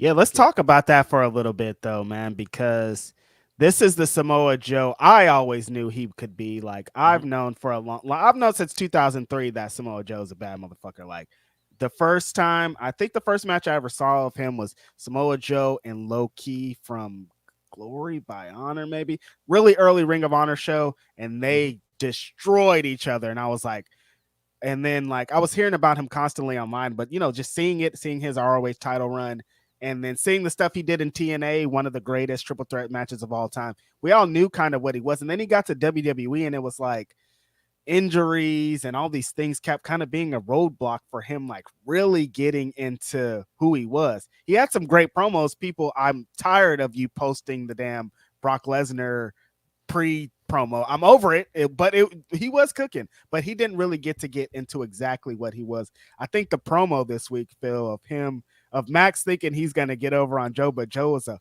fucking pro. He's cooking Max and the crowd just like with ease. It was like, Samoa Joe is here. That's him. He's officially here 100%. The Ring of Honor Television Championship run has been amazing. I think everything, him being on that TV show, like it's a character and he's saying he's a king of television, but it's something lit inside of him to come back and be one of the greatest in the world. So to see Samoa Joe at exactly Samoa Joe is amazing. And I'm happy that he's in this feud with Max, it seems. Yeah, very much feels like he's going to get the world title match at Grand Slam. Right. Getting that match in New York is dope. I'm super happy for Joe. I'm glad that he's getting this second chance in his career. Yes. To show people what he can do, and he's been knocking it out of the park. And my favorite thing about Samoa Joe is it showed in the CM Punk match, and it showed in a lot of his matches recently. He doesn't need a lot of time. Like I think people were like, when he first came to AEW, people were like, why is his matches so short? Why isn't he blah, blah, blah? That's the point, I think, at this point. Like you don't need a 30-minute. He's done hour matches. We've seen him with CM Punk. It's not the same anymore. Now it's going there, fucking destruction, crazy, wild shit, Samoa Joe being the baddest motherfucker in the world, and we're out of there. Yeah.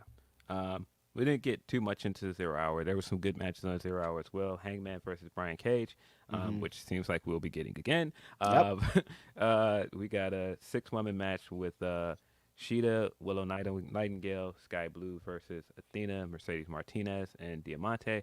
Very happy that those 6 women made this card. Yep. It would have been nice if they would have got a better position on the card other than 0 hour, but it was cool to see them in the United Center. The Acclaimed also had they had a tag match as well. You had the Acclaimed and Billy Gunn versus versus Jeff Jarrett, Satnam Singh, and Jay Lethal for the AEW World Trios titles. And your boy Dennis Rodman was in the building. We didn't get a chance to talk a lot about him being on Collision. That was a cool moment as a Bulls fan, but also as a wrestling fan. This guy being in the building felt very much WCW shenanigans here. It did. Match was what it was. It was entertaining. It was just a way to get the Rodman stuff on the card and get Jeff Jarrett finessed into yet another title match. But this was fun for what it was. I saw a thing this week that was like, I think it might have been from Meltzer, and he was all the Dennis Rodman experiment didn't really work. He didn't move tickets or pay-per-view buys. I was like, I don't think they were really expecting him. I don't think they were expecting him to, Dave. I don't think people were like, oh, Rodman's going to be there. I got to pull up. Nah, Dennis said a needle mover like that, I guess. I don't think that they were trying to use Dennis Rodman as this huge selling point, because who was that for? Like the the basketball fans were not going to pull up like, oh, we're going to Dennis Rodman. No, No, they were no. not going to show up to see him do this wrestling stuff. And most of the wrestling fans weren't going to pull up for Dennis Rodman. I'm sure, like I said, if you were a WCW fan and you can get your jokes off at the NWO stuff and other stuff, yeah, sure. But I don't think this was going to sell tickets, man. No, this wasn't it. This wasn't like we don't got CM Punk. Let's try Dennis Rodman. No, I don't think that's what they No, were going I don't think for. that's what they were trying to do. Yeah, the second match on the main card, we got Samoa Joe versus Shane Taylor. Very, very happy Shane Taylor got his position on a card at a big pay-per-view at the United Center. I also saw him wrestle at the United Center last year. Not last year, but last time they were here because he was doing the Ring of Honor matches connected to Collision. But I was glad to see him get a match proper on this card, and I thought that he proved himself for fans that have not seen his run with Ring of Honor, have not seen his television title reign. I thought he proved that he could go and that there's so much more you can do with him. Yeah. I thought Shane Taylor did great. My only complaint about this is I wanted these two to have a face-to-face in-ring promo. Like that's the only thing that I thought, because they're both so strong, and Shane Taylor had a super strong promo in the lead up to it, and I was just hoping that they would get the in-ring Samoa Joe, Shane Taylor going back and forth, but it didn't. It's all right. I thought the match, exactly like you said, I thought it did exactly what it needed to do for Shane Taylor, and it's seeming like pretty soon we're gonna have to get this television championship off Samoa Joe because he's going too high. It's like, all right, we gotta do something over there with him because he's cooking. And Shane Taylor is one. Dalton Castle, Mark Briscoe. There's a couple of guys that I think are going to be the successor to Samoa Joe. So this was good. Yeah. We also got Luchasaurus. I just want to get that correctly. Luchasaurus Christian is gonna TNT come through. champion, defending his belt against Darby Allin. Darby Allin is still a guy that every time he comes out there, I'm just like, Darby, it's okay, man. We know you can bump. We got you, bro. Crazy We've bumps. seen it. You've done a bunch of crazy ones, and we like it. Yeah, some of these crazy bumps we've seen him do. I'm just like, it's okay, man. Just, but he's so good at he's such a great baby face because he's so good at coming back and surviving all of these things and still remaining in this match, showing his tenacity. And I think that is the thing that kept this match being electric with that crowd throughout. Luchasaurus, I think people do not give him the credit he deserves as a worker. He can do the power stuff. He moves really well. I thought this match was killer, man.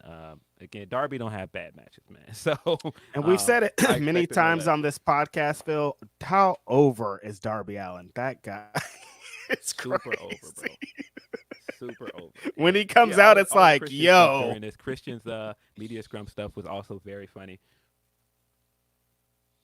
Him talking about, what did he say when he got in there? Something about your fathers or something, how your father's doing. Or He's like, hey everybody, how's your dads today? Hope everybody's fathers are doing well.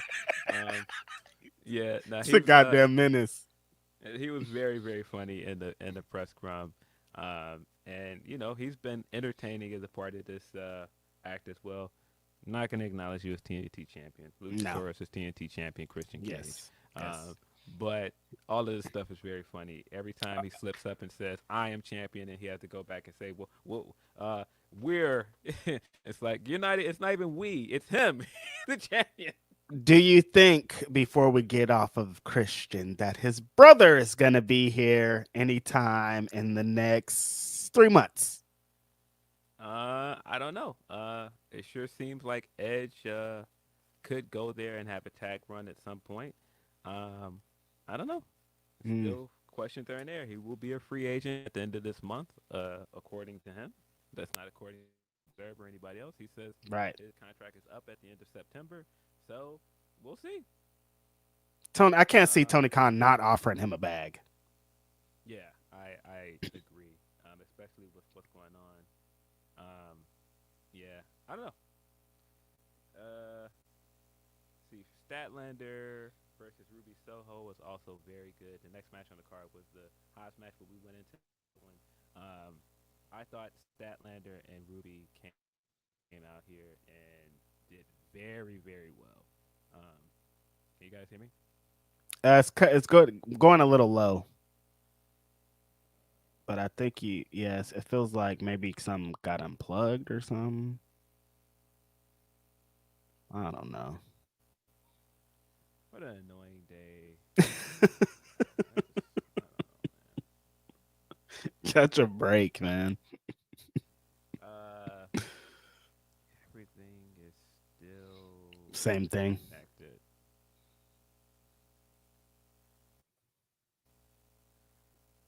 What is going on? We're gonna have to power through it again. Mm, mm, mm, mm. Yeah, everything is still connected. I don't know. It seems like this is just internet issues, Yeah, not the mic. feels Well, like it's connected. whatever. I just gonna have to power through it. I don't know what to do, man. At this point, we're too far into the pod. I can't just keep coming in and coming out. Whatever. Um, Right. uh, yeah, I thought Statlander and Ruby Soho was really, really good. I thought that Ruby needed a match like this because not just that, not just that she hasn't managed to win a title yet, but I think for a lot of people, she came in so hot. She came in with like so much um, fanfare from not just the fans, everybody involved. That this felt like a big, and so felt like she needed a big match to show like what she can do as a singles wrestler again to remind people. And I thought this did that. I mean, this wasn't like this long match, this type of sprint, but I thought it was very good. I Statlander, look, I'm like the Ruby Soho match, that was fun, but god damn this dynamite match with Emi Sakura, bro. Woo! Oh my god. Statlander, we all kind of know what Statlander can do and how great of a pro wrestler she is, but she hasn't really been able to show it exactly with her return and being the TBS champion. But these last two matches and this match with Emi Sakura on Wednesday, bro, she came to show exactly who she is. Hard hitting, fucking charismatic, just like understands all the aspects, gets the little things. It's been a really good week for Chris Statlander, I think. And I think off the backs of that, we're going to get some really good stuff. But I know you were pretty disappointed about Ruby Soho. Definitely wanted Ruby to win in some ways, but nah, Statlander's on a great run.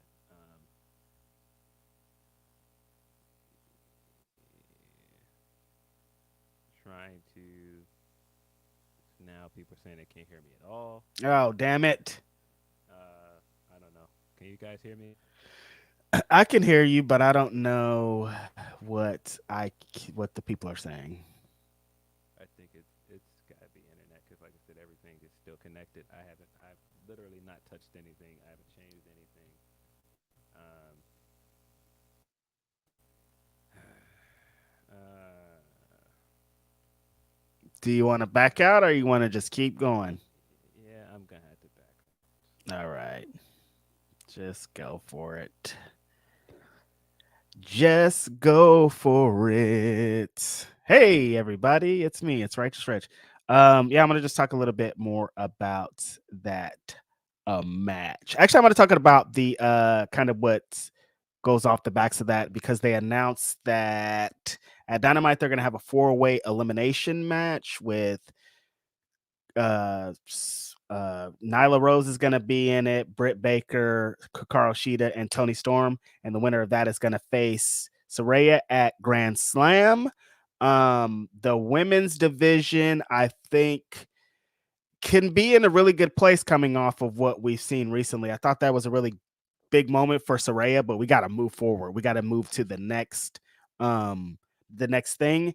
Only thing is I'm kind of frustrated about how they're booking this match again because it's like we kind of just got the three of these women, specifically Britt, Tony, and Sheeta in this previous match, and it's like, well, there's other contenders here. Like, are we going to keep ignoring that Athena exists in this lexicon? Are we keep ignoring that Willow Nightingale's out here? If we are, like, just tell me so I stop getting my hopes up. But the women's division can be a little bit frustrating, but again, I think the things that Chris Statlander did this week really showed that she is ready to take the ball and go. And if she keeps doing this dominating thing on Collision, I think it's going to be good for her in the long run. You're back, Phil. I am back.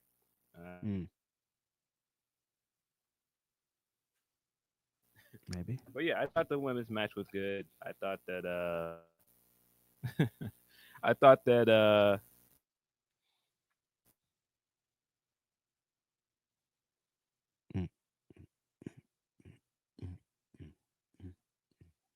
think Phil's back. Possibly. Should have probably just powered through. this league. Can you hear me? Is it still lagging? I don't know. I think you're here. I don't know, man. Yeah. Yeah. The stuff with the Outcast that played out in the match was fine.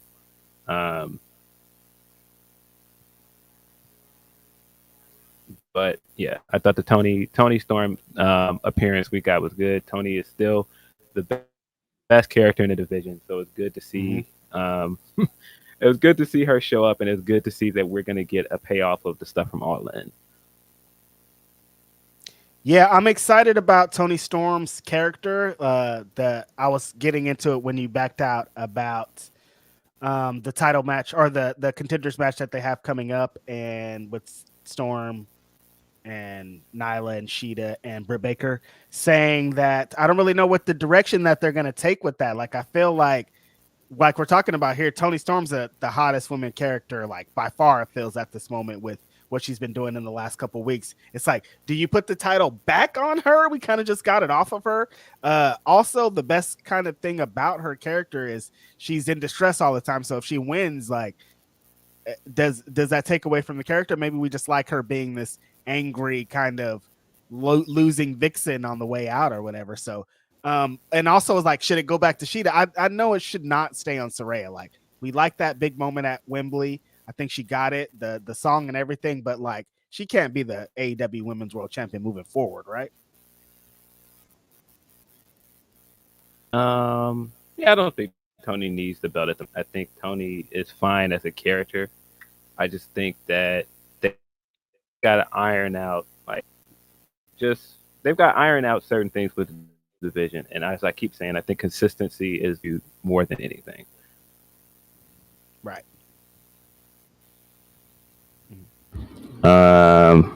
Yeah, but I think next up we had after the women's match, we had rap match, which I think was easily one of the best matches on the card. I think Ricky came out as looking like a massive star. Brian is Brian. I will never get tired of seeing wrestling in the United Center. But man, getting Final Countdown in the United Center was special, man. It was special.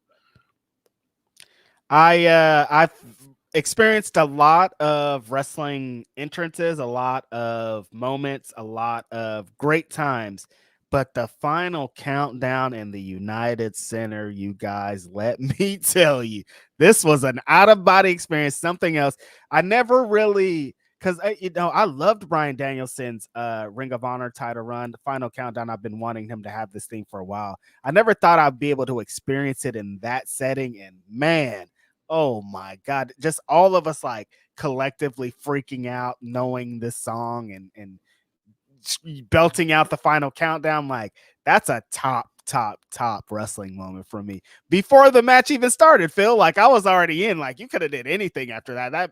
That entrance was crazy. And then they get to the match, and bro, Ricky Starks, I think, has had a bunch of performances of like, he's the guy we kind of know he's one of the next up one. He's right there on the cusp. Like, this is the match for him. But this match right here, I say it all the time, is Bryan Danielson. He can wrestle a goddamn broom. But when you are able to have a Bryan Danielson match, a signature Bryan Danielson match where he beats the absolute living dog shit out of you and kind of come out, and that promo he did after it too that they played this week, Ricky Starks did, where he was saying that you're telling me that I'm I'm Yeah. eating, but you're not really feeding me and all that, and just like really was cooking. This was like an all-star performance, all-star post-match promo, and I'm really interested to see where they move forward with Ricky Starks. But you got to give it up to Bryan Danielson, the greatest professional wrestler of our generation. It just shows how important of a character, a wrestler, a backstage, everything that he represents. You could see it when he's on the shows. But most importantly, when the bell rings, it's like, this is Bryan Danielson. We're seeing something special. I'm super excited to see what they do with him at this Wrestle Dream show and kind of anything that they do moving forward, because everything that he's done in AEW has been like all hits. Yeah, for sure. This match was really, really good. Really, really brutal match. Everything you would want out of a strap match. I did think it was a wild coincidence that the last time we saw Bryan in a strap match, it was with Bray Wyatt as the Fiend.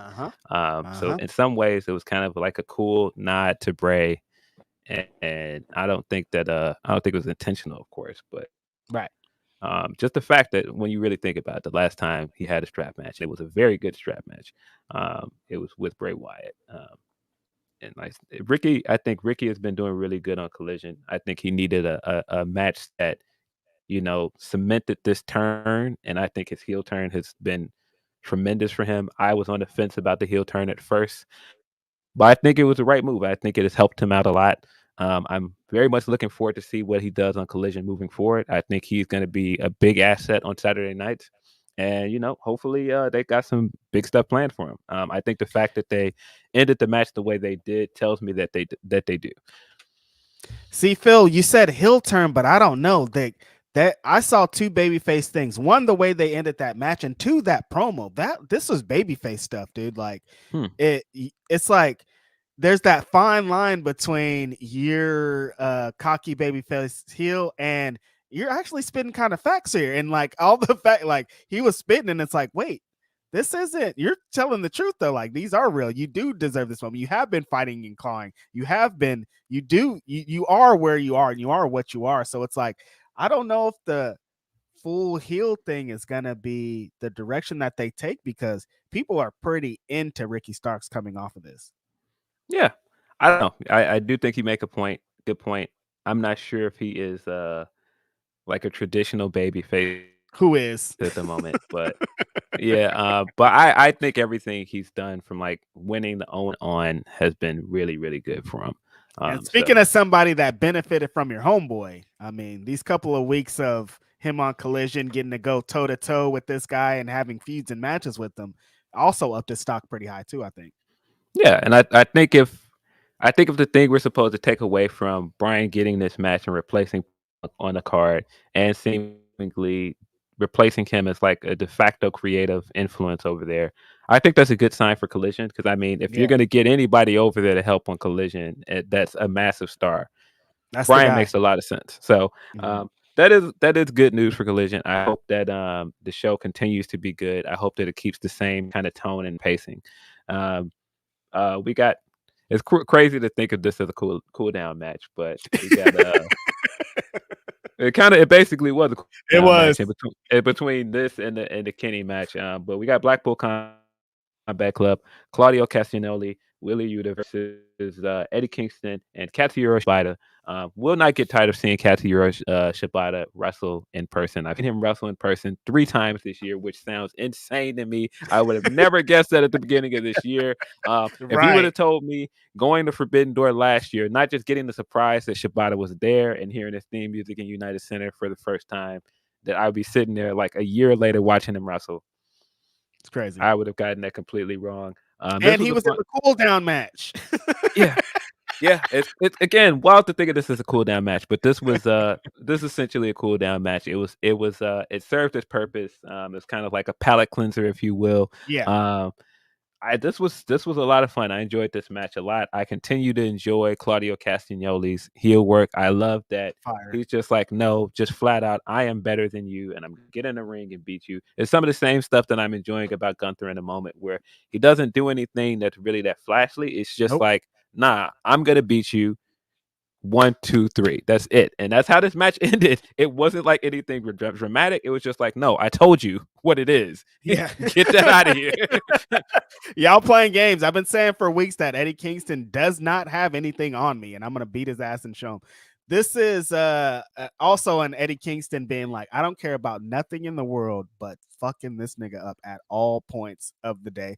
That's what's great about this.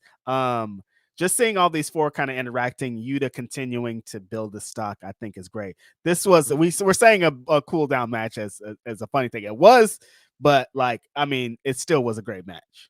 Yeah, very good match. Like I said, served its purpose to get these two teams on the card. And, I feel like it was a great way to pace the show, to put this in between the matches that we got, both 5-star matches. The fact that this was sandwiched in between 2 5-star matches is Can't believe this. It's wild, but I mean, might as well get into it because I felt like this was the match of the night. Konosuke Takeshita versus Kenny Omega. These guys tore it down. This was amazing. I feel like we've said a lot about how great Takeshita is on this podcast, so it's no surprise. But if you're not on board with Konosuke Takeshita at this point, buddy, you better get on board, man. This guy is incredible. He pulled off several things in this match that were just like, what the top rope blue thunder bomb, yo, off the top rope, like insane, like these crazy feats of athleticism and like strength, and his German suplexes always look perfect. And he just died like 5 minutes into the match with that German suplex. I was like, oh, yes, it just happens to be in there with one of the best wrestlers of our time, Kenny Omega, and Kenny Omega showed out. But Konosuke Takeshita beat this man essentially clean. He did. Yeah, just so many great things about this. Omega coming out with the homage to his DDT gear was also cool. Because we do have like the DDT references here. Takeshita from DDT wrestling. Yep. So yeah, this was fire, man. Like I said, this was the match of the night for me.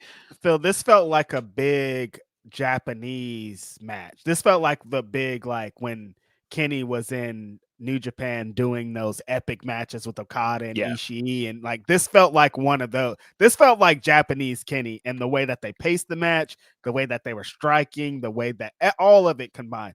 And Takeshita, oh my goodness, all-star performance, my guy. I know it's Kenny Omega in there, and it's hard to not do it, but when you do, like, some people just get it differently, and the way that this timing and spacing, and the way that he throws his strikes, and the way that he did that blue thunder bomb that I'm still thinking about on a constant repeat, is like, this is what we were expecting from when they announced this match. It was like, well, they've been building this match for a long time, and we've all been like, when they finally do this match, the shit's going to be crazy. They did this match, and the shit was crazy. Yeah. Very, very good match. I agree. This was very much like a Japanese style match. Kenny as a singles wrestler this year has been tremendous. He's been incredible, and he's one of those guys on the list of contenders for wrestler of the year easily. Bryan Danielson in a 5-star match, Shibata in between, and then Kenny Omega in a 5-star match. Kenny Omega and Bryan Danielson on the same damn card. That's how spoiled we are. And they both had 5-star matches, bro. This is crazy. Can't say enough good things about this match. Followed it up with Bullet Club Gold, our guys, the Guns, Bang Bang Bang Gang. Not our guys. Don't say that. Well, my guys, the Guns, and Jay White and Rock Hard Juice Robinson, going up against the team of How Can They Coexist, FTR, and the Young Bucks. This was a very, very good match. I feel like this is a cool down match too. This is one of those matches where I was saying these guys over-delivered. They over-delivered. I like, all 8 of these guys are great, and you know that they can put on a good match, but I feel like they went out of their way to have a tremendous match to follow up Kenny Omega. All of the stuff that we got between the Bucks and FDR was really good. How are these guys going to work together? Turns out they work together really, really good. They were FDR was doing kind of the same stuff that they've done in the past in their revival and DIY rivalry, where they helped and did the other team's finishers with them. Right. Juice Robinson just continues to be one of the most entertaining wrestlers in the world, man. Insane. The Jay White is Jay White. His counter wrestling is impeccable. Like the way this guy works, like, man, just perfect heel work from the way that he plays up Oh, to the crowd, the way he counters, the way that he taunts. Man, I can't wait to see him get a singles run, man. He's that's gonna be tremendous. exactly what I was about to say, Phil. I'm like, I'm loving this. Like, this guy's making me a fan of the goddamn guns. Somebody cut that from this. The work that they're doing, the work that they're doing as the Bullet Club Gold is so good. But every time I see Jay White do anything, I'm like, yo, this guy is on another level. Yes. There's like good pro wrestlers that get stuff, and then there's great pro wrestlers that are just any moment that they get. If he's in the match for 2 minutes, those 2 minutes are gonna be fucking bomb, but fire shit. So I'm so ready for his singles run that I'm like, yo, whenever they really go in on him, because like Max, like there's so many feuds that are just there for Jay White to have that I'm just ready to get him. But honestly, what they're doing with Bullet Club Gold is like pretty fire. And for them to get another win here and kind of let them talk some more shit is like, all right, I see it. I see it. Big W. I feel like they needed this to move the Elite and Bullet Club Gold feud forward, because I don't think we're Right. done with that feud. I think we're gonna No. get some more big matches with that. I'm sure we're gonna get Kenny versus Jay White at some point this year. Yes. I'm sure we're gonna get the Guns versus the Bucks again sometime this year. Uh-huh. I wouldn't be surprised if we get Juice going up against Hangman at some point. Oh, yeah.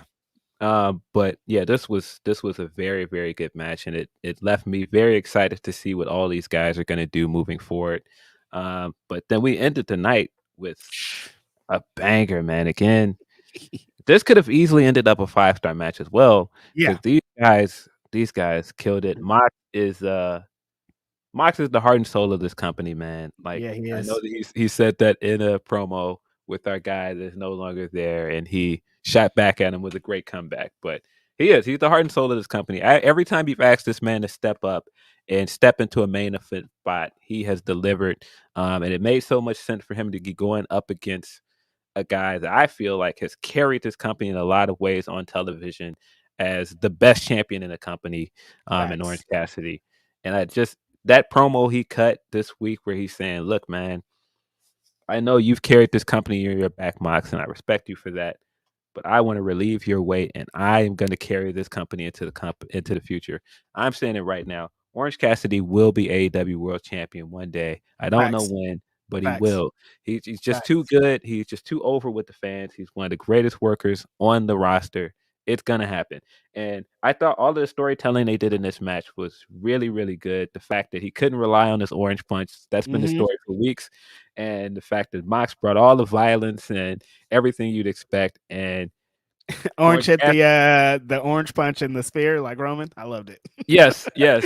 Orange Orange survived everything Mox threw at him, just like his title reign. He has outlasted all of this stuff, but at some point, it's just you can't outlast Too much. everything. Yeah. I mean, the spot where he was doing his trademark kicks with his hands in his pockets, and then he powered up out of it and started Ooh, doing real kicks. fire. Such a cool moment, man. I feel Mhm. like this was an excellent way to end a fire pay-per-view, with an amazing moment and a great send-off for Orange Cassidy's title reign. Didn't quite make the year mark, but over 300 days, over 30 title defenses, man. What an incredible run. Yeah, I think that this was the perfect way to cap off Orange Cassidy's run because it could have went one or two ways. Orange Cassidy could have defeated John Moxley and it would have been a great stamp on an amazing run. Or the way that it went of you've beat everybody here, but now it's time to meet the fucking big bad wolf. It's John Moxley, the heart and soul of AEW. You can't get past this guy because he's everything. And Moxley gave him everything. And I think it was the right move for what's going on right now. I didn't want them to get to that accolade thing. We're going to talk about accolades here on this show. Somebody I thought that got there in a good way, differently than this, but I didn't want them to just get the Orange Cassidy's year reign just to say they did. So This match was amazing. John Moxley. After all we saw on this show, Phil, it's hard to follow that, man. Like, we just saw 2 5-star matches, dude. Like, how do you follow that? They know how to do it. They did it. Orange getting fired up in spots where he usually doesn't, just like made the match so greatly. And I think that this run, exactly what you're saying, this run of him being the international champion, having 30 plus defenses, being the guy, the MVP of the company, shows that he's going to be AEW World Champion. That should, like, if it was a trial run, like, excellent. You did you've it. got Like, something in this guy, man. right. I don't want to hear no more of the jokes about this guy's gimmick and everything. You can't. This You can't guy, say that anymore. Orange is that dude, man. And again, he will be AEW World Champion someday. I don't know when, but it will happen, man. He's just got it. He's got the work. He's got it in ring.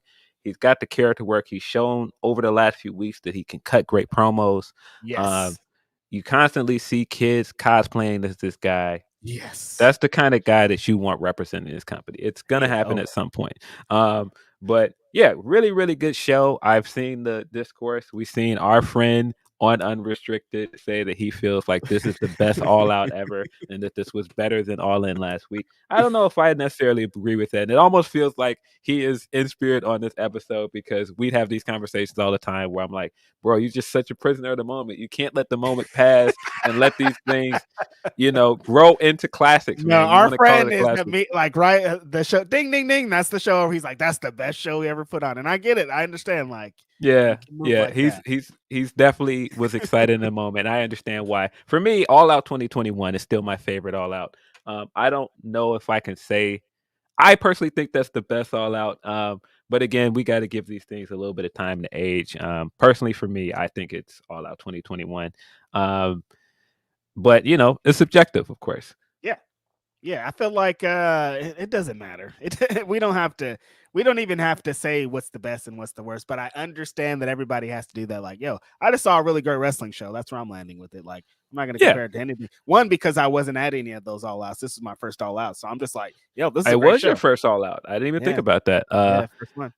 I've been to a few, and like I said, this one was very, very good. I think the thing that gives me a little bit of pause is that there was no world championships. There was some of these things that I felt like made it feel like a lesser card than All In. Right. But I don't know, man. I think overall wrestling and stuff, like pacing wise and everything, this was probably the better show in terms of what felt like a bigger show and what felt like the show to order out of the two. If you had the choice, I would probably say All In. But I think so too. Yeah, and I think that kind of what 21 All Out represented and how the show ended, they just like are different.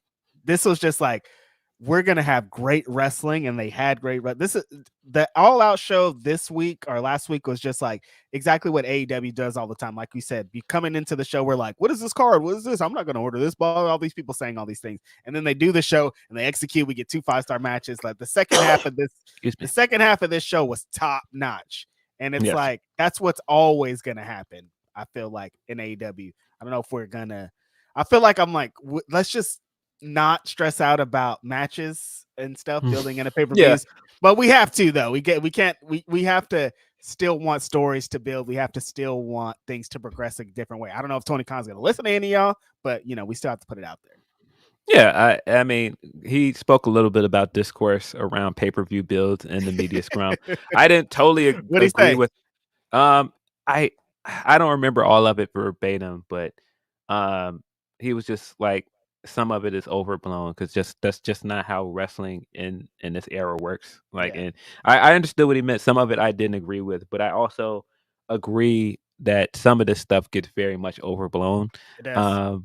And he has pulled out some fantastic shows out of meager builds a lot. And I mean, really, Double or Nothing, if I had to pick, is probably the worst AEW pay-per-view of the year. And that's not because it's a bad show, but in comparison to every other AEW show this year, I think it's dead last. But even with that said, that was still a good show. They haven't had a bad show this entire year, I don't think. Not a big show. That's why I'm like saying that was the worst of the shows so far this year. It doesn't even feel like that's saying a bad thing because, like I said, they've delivered every time they've had major pay-per-views this year for the most part. Even if the build is not what people want it to be, it's still been a really good show. And I thought they followed this up with a very good Dynamite because we've had that criticism of them for a while where, coming out of a pay-per-view, we get like a lackluster Dynamite. This is a very good Dynamite. This was refreshing, honestly. Like, damn, they finally executed after a pay-per-view. Jesus. Yeah. This was very good. We got the Swerve and Hangman stuff, which I almost feel like I'm being biased because I've said many times that I'm a Swerve fan. We've had him on this podcast many times, and we've talked very highly about the guy. I've been saying for the longest, pull the trigger on this guy, strap this guy up. If you were a detractor, though, this proved far and away that this guy is ready, man. He from start to finish, I thought he cut an incredible promo. All of the character stuff he's been doing, bro. We gotta have a conversation at some point about his heel work as well and how people are underlooking him as one of the better heels in wrestling right now. Facts, bro. This guy is ready, man. Again, I can't say enough. This guy is ready. Move this guy up. Put some singles gold on him. This guy's ready to be a main eventer, man. If this is the feud that gets him there, I'm ready, bro. Yeah, I think this is kind of the moment we've been waiting for with Swerve because we've known, like, Phil and I have talked ad nauseum about how great Swerve is. I said, will say to the end of time, I'm in this position. Swerve is part of the reason that I'm on this podcast. There's 5 pillars of black wrestling. I like to describe them. And Swerve was one of the guys where I was like, I have to start writing about wrestling. And now I'm here because of what he did. So to see, I think the best part is to see everybody else kind of catch up and be like, damn, this guy is great. So like being paired up with the top guy, Hangman is a top guy, puts him in a different light, puts him in a different position. And I got to shout out Hangman for giving Swerve the time because this could have been a back and forth thing, but like Hangman just sat back and let him get cooked pretty much. Like, cook me for 5 minutes. I'm going to just chill. And Swerve didn't let him have it for a lot of it.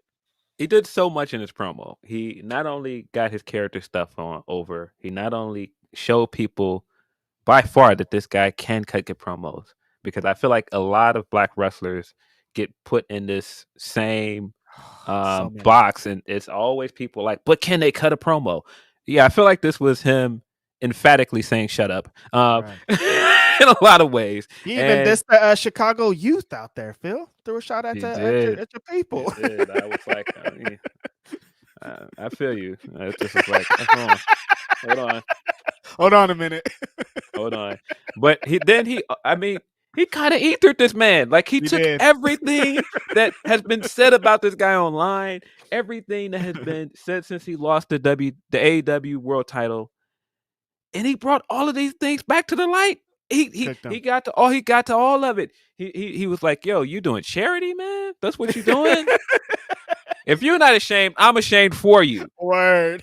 And bro was like, man, you a big man and you on the pre-show, my dog? You on the pre-show? Bro, patted this man's belly in front of thousands of people. And was like, man, nah, he cooked this guy, thoroughly cooked this guy. And then the second he looked like he was going to get a response, Brian Cage lariated this guy out of the building. Clotheslined this guy out of the building. And then they basically was like swept us over this guy, kicked us on him. Like, nah, he cooked this guy. And I seen people like, man, he was really in that casket for 2 weeks. I was like, yeah, he came out with a shovel digging a hole for your guy, ready to throw him right up in there. Like, stop playing with him. Swerve is funny because he lightweight looked like Thriller Michael Jackson. I'm like, this nigga really has been in this casket for 2 weeks. Bro. I'm just saying, stop playing with this guy, man. He gets it. Every aspect, he gets it. Yeah, no, this was exceptional. And I'm very excited for this feud as well. Like, this is a first time matchup at AEW. I think it makes sense for him to go after a day one guy. And if you want to prove that you can be AEW world champion, This is the guy that started this company from day one, saying, "I will lead this company as champion," and he got to the top of the mountain and beat Kenny Omega. And so, Yeah. and so, in order to prove yourself, yeah, you got to beat that guy. You got to say that his opportunities should be my opportunities, man. But again, that's why I'm like, he touched on so many things. It's not just that he ethered this man. It's not that he proved that he can cut promos and he can do character work. He also was like, nah, if I was getting what you were getting, I would be the first Black AEW World Champion. Yep. Just so many things that I appreciated about this. Hangman, as he was saying, had nodded his head like, he might be right. He You might have a point. spin. All of that, strap this man up, man. Even if you're just making him TNT champion, I don't care. Strap this man up soon. He's ready. And Phil, we got a very big show coming up October 1st, Seattle, Washington. I mean, if anywhere to have a big Swerve and Hangman Page match. Might be Wrestle Dream, man. Telling you. Woo, what a setup, right? Yeah. Very excited to see where this goes. Of course, Hangman will be wrestling Brian Cage next week. But it's all set dressing to get to where we really want. Can't wait to see how this plays out. I also, of course, like we talked about, we got the Max and Joe stuff as well on this show.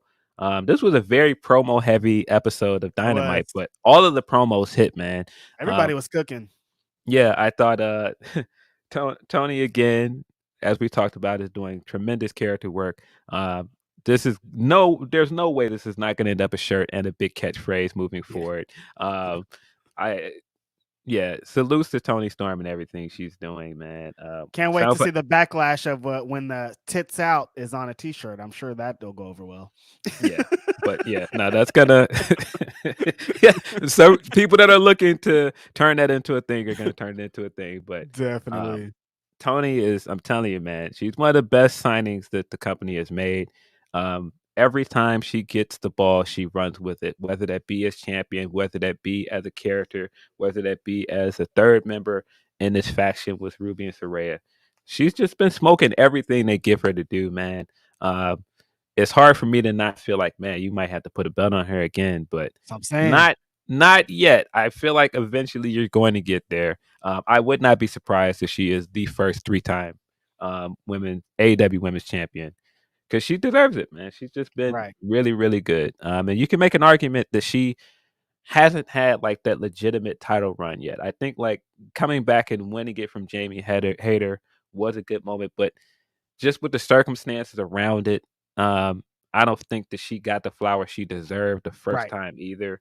So I do think at some point she's gonna get like that definitive run with the belt. I think so too. And there's a lot of time. And if she keeps cooking like this, they're not going to have a choice. Honestly, they're going to back themselves into a corner. It's going to be interesting to see what happens when Jamie Hayter comes back in a full-time capacity. I think on both title situations, because she plays such a big role. Jade is still looming in the wings somewhere. We don't know where she's going to go when she comes back. So the women's division has a chance to kind of really start to get into high gear here. Will it?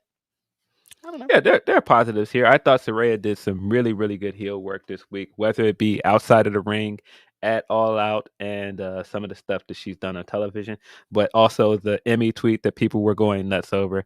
Love her or hate her, I think that she is she's a talent. She knows how to rile people up. She gets it. She's been doing this since she was like 16, 15, 16 for a long time. She understands it. Yeah, yep. I guess we can, after we've run through all this All Out stuff, there's still All Out weekend stuff because we haven't gotten the Payback yet.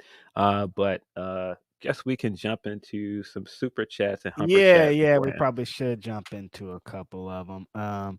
Jake Salazar says, I'm really irritated. Collision is now going to be Dynamite 2.0. Disgusting. We don't know that. Yeah, we don't know that for sure. We're going to see in the next couple of weeks. I don't think that it will, personally. Right.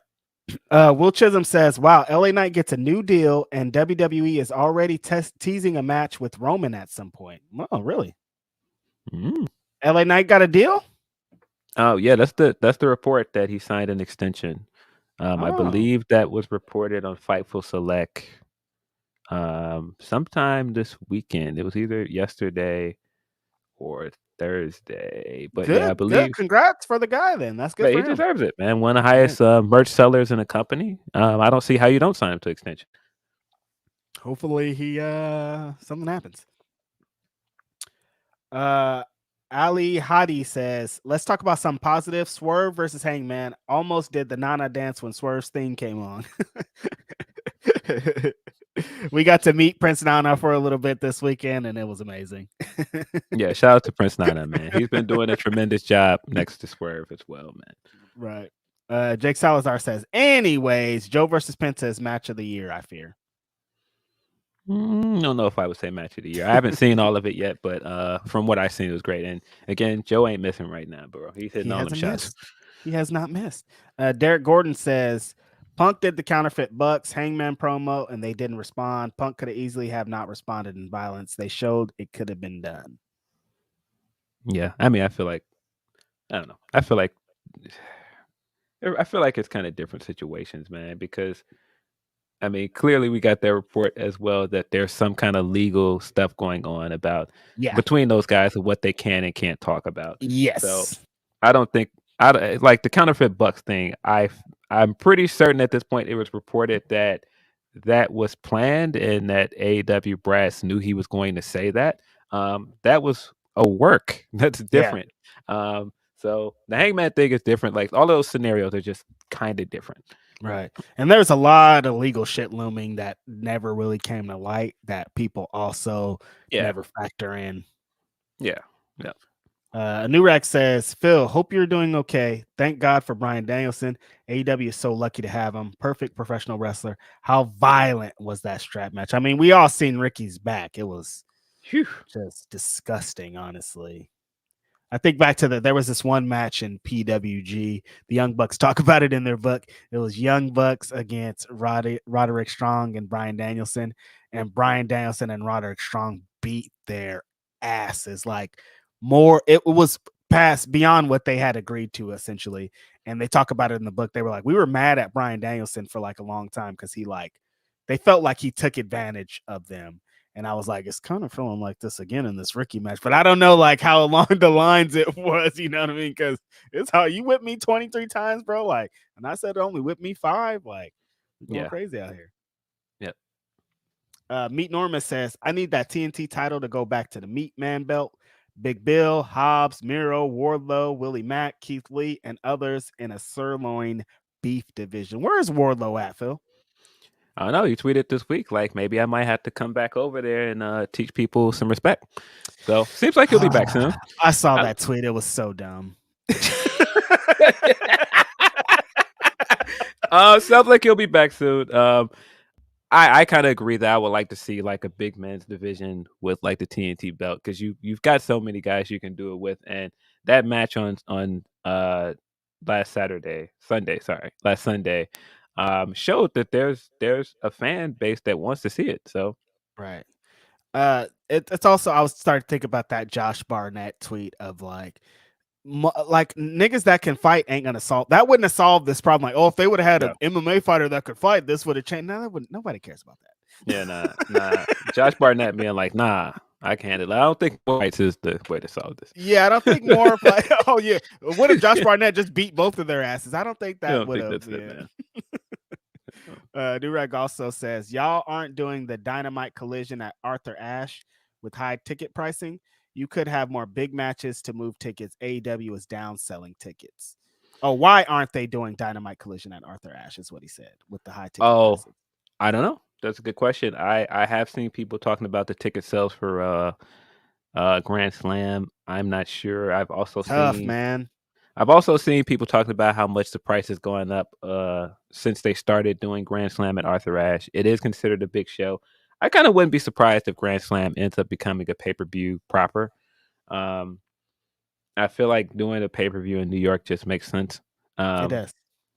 But yeah, no. It's a hard sell though, Phil, man. If you're trying to get me to go to Las Vegas, Chicago, Wembley, like LA. LA. There's a lot of It's a traveling. lot. Where It's expensive, hard, man. It's more than anything. It's fucking It's expensive, bro. expensive. So I get it, man. And you're now as a company trying to sell tickets to not just your pay-per-views, Dynamite, Collision, trying to sell them on Ring of Yeah, Honor not even the pay-per-views as other well. stuff, right? It's just a lot of money, man. So I And then get you it. want me to fly to New York now too, bro? I can. I just flew back from Chicago. And this is not even people that travel a lot like we do. Right. Like if you're a guy that's just a wrestling fan, and you've gone to stuff for WWE throughout the year and all this other stuff, it's expensive, man. And this year Yeah. with inflation and everything, it's Indie expensive. wrestling too. Like if you like factor in everything, you're like, I can't do none of that. I'm just gonna stay home. Yeah. Yes, I get it. Van Twinblade says, talk about that tweet Caster did to MJF. Love him trolling Max. Now, Max Caster be wilding sometimes with his I MJF stuff.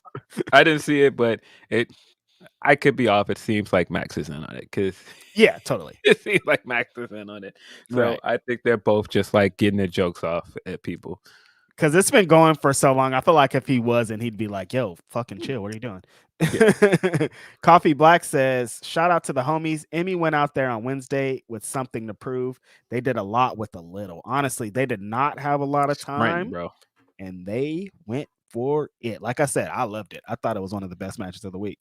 Yes Boy says, what type of reaction does Jack Perry get when he returns? I think he is going to get the intended reaction in some ways. He's going to get booed. I think that this is going to help his heel turn in some ways.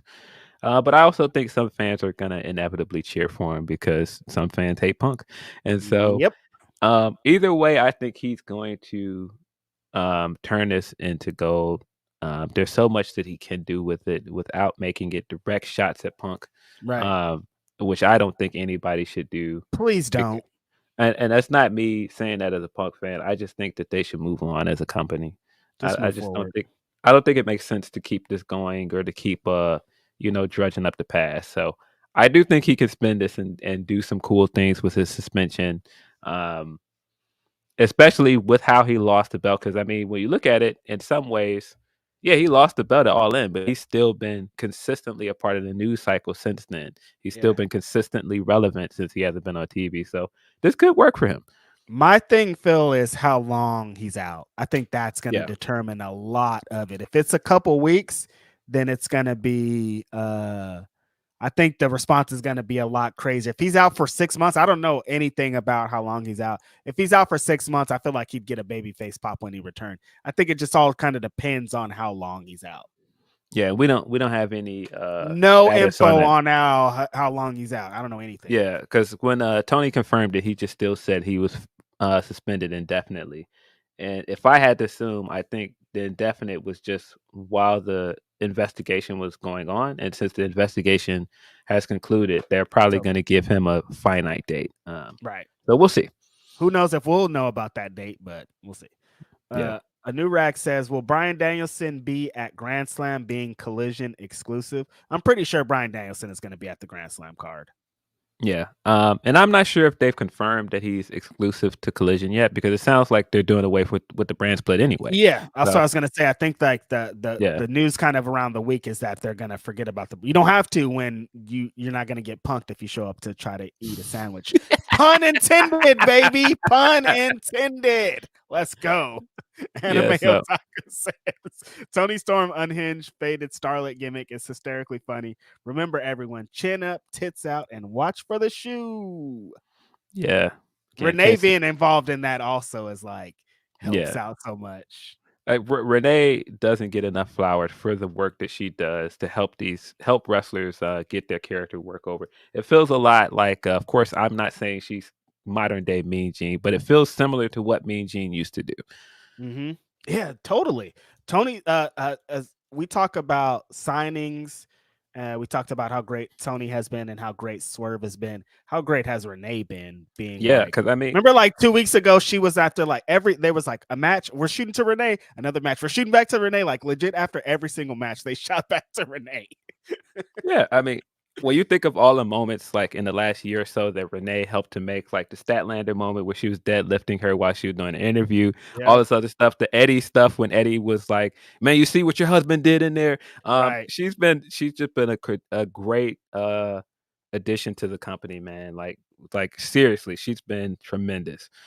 She's amazing. She's the best. Nia Green says, "Yo, what up, fellas? Just wanted to show some love. It was great meeting you guys in Chicago. All Out was amazing. Chicago was wild. Never thought I would chant meet forever at a wrestling event." That's our friend that brought the Grapsody sign to Oh, the show yeah, and bought I me a drink while at the show. Thank you again. Amazing. You guys are just so good. I had everybody was buying me drinks. It was amazing. You guys are cool. I didn't even put two and two together because I was walking out in the lobby because I was trying to catch somebody, and she walked past and said hi. And I said hey, whatever, and I just didn't even put two together that she had to sign. But yeah, Yeah. it was just it was a lot going on this weekend, man. Appreciate you. A whole lot. Irene C says a lot of black wrestlers are still presented as monsters or clowns. The positive stereotype is businessman. Swerve being an imitating, quiet, and cerebral with street sense is interesting and unique. Yeah, exactly what you're saying Yeah. here, Irene. We all kind of are presented these same old characters and stories and things. And when you see kind of like what a difference can be, and Swerve has kind of been preparing for this. Like if you go back and watch like his MLW stuff, a lot of stuff he did before WWE, it was kind of like the precursor to what this is. And so for him to be able to bring that full character and not just be a dancing fool or a militant fool or whatever, that is so refreshing. Yeah, the thing that I really like about Swerve at the moment is he is doing a lot of these things for the culture, like bringing including them in act. But he's also not just doing the music stuff as a wrestler. He doesn't come out there singing and doing any of this other stuff. The character is the character, and I feel like he puts a lot of thought into not just how he puts matches together, how he moves in the ring, but how he's presented and what his character is. And you can just see the attention to detail a lot.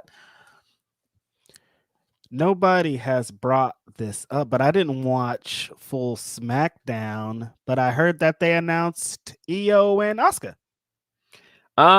Yeah, we got a stare down from them after Asuka helped the team of Shotzi and Charlotte. What a random team. What? Helped the team of Shotzi and Charlotte beat Damage Control. Okay. And afterwards, Asuka jumped in the ring and we got the stare down between her and EO. And it sounds like the match has already been announced for 2 weeks. 2 weeks. Yeah. Okay. Yeah, Interesting. excited On a for that. SmackDown episode. I know we've been talking about this match for a long time, but this is a good sign. I feel like it's going to be one of those matches that's used for like a DQ finish. It's going to build to something else. I don't think that's going to be the definitive match between them. I don't know. Again, I've been super excited for those two to have a one-on-one match. Hopefully it leads to something interesting. I didn't see all the SmackDown this week. I wasn't at home a lot last night. So hopefully it goes well. Hopefully this is everything I hoped it would be, and this is not WWE being a funky paw like it always is, where I wish for something and then they make me wish I didn't. Yeah, exactly. Like, this is what you wanted. You're like, no, this isn't what I wanted. Yeah. But I feel like that's a good transition. We'll get back into some more supers and humper chats, but that's a good transition into Payback. I thought Payback was a pretty good show. I went back and watched it because, of course, we were at Collision the night of. But this was a good show. I feel like the matches that delivered. The matches that I didn't really care about or didn't really do anything for me. Is what it was. This was a fairly short card. There's only 6 matches on the card. I think it was a good idea. The open with the women's match. I know that Becky and Trish's feud has gotten some criticism for how long it's gone. It probably has gone on too long. They probably should have had the blow off match at SummerSlam. But this match was very good. I feel like this was one of the matches of the year. Trish Stratus, man. Hats off to Trish Stratus, man. A legend. The fact that she is still showing up and having great matches, still willing to go out there and bump like this. When she came out of the ring, all of the bumps and bruises she's had on her, like big, gnarly bruise on her forehead. She worked, man. She went out there and put in work. This was an incredible match. I feel like not just not just as a match, but what I feel like this represented for women's wrestling as well. And we said kind of the same thing when Willow and Athena had their match, where you saw all of the callbacks, like Trish pulling off a Widow's Peak in this match. Mm-hmm. So dope.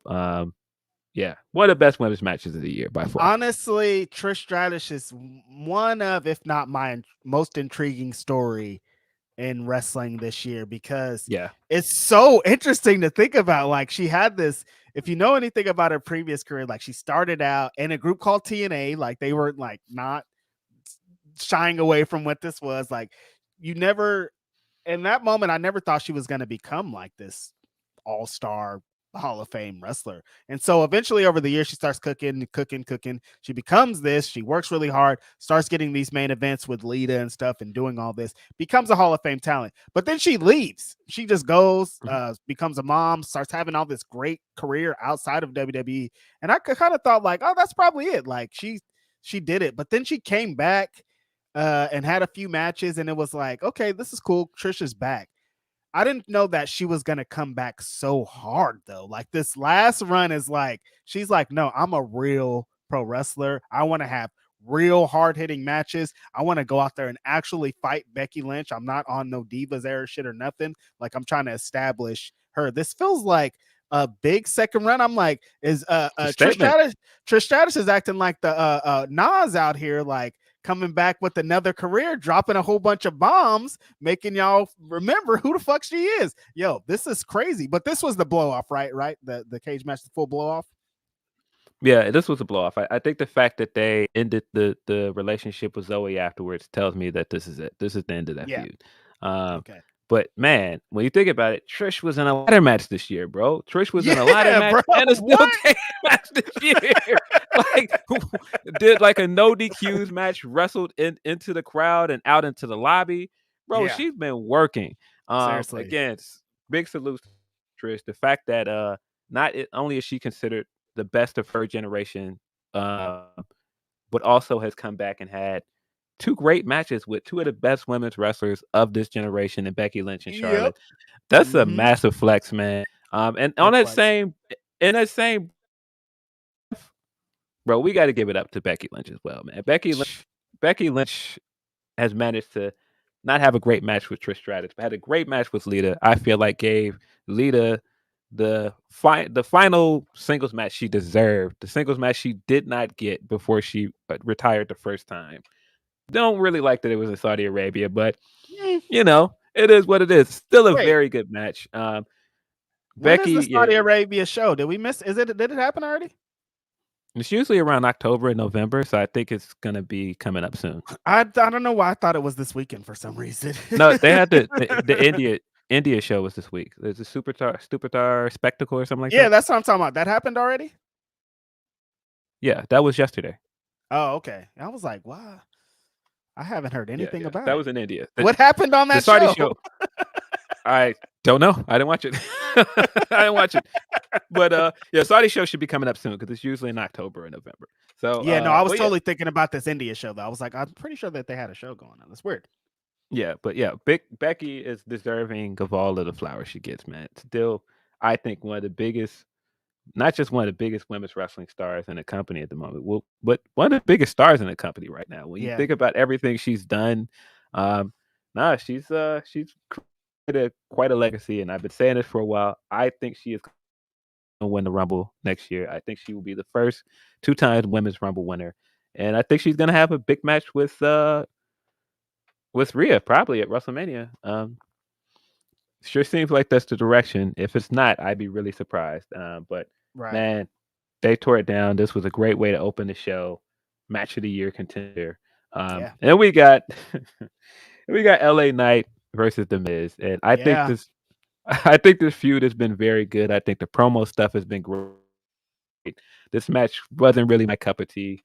It did what it's supposed to do. You got the John Cena referee spot. You got the John Cena endorsement afterwards as well for LA Knight. It did what it was supposed to do for LA Knight. Wasn't really my favorite match on this card. It's The Miz. What do you expect? He can't do it. Like, you got to just that they need to like just make Miz the mouthpiece for someone because like he could do all the shit building up to it. But Make him then a manager. soon as the match happens, you're like, oh God, I didn't want to see this. Like the buildup is great. I've seen everybody being like, the Miz is still this, the Miz is this, blah, blah, blah. But then the match happens and you're like, oh God, that was god awful. Just let him be the heater for the mouthpiece for somebody else, and then let somebody else work the matches.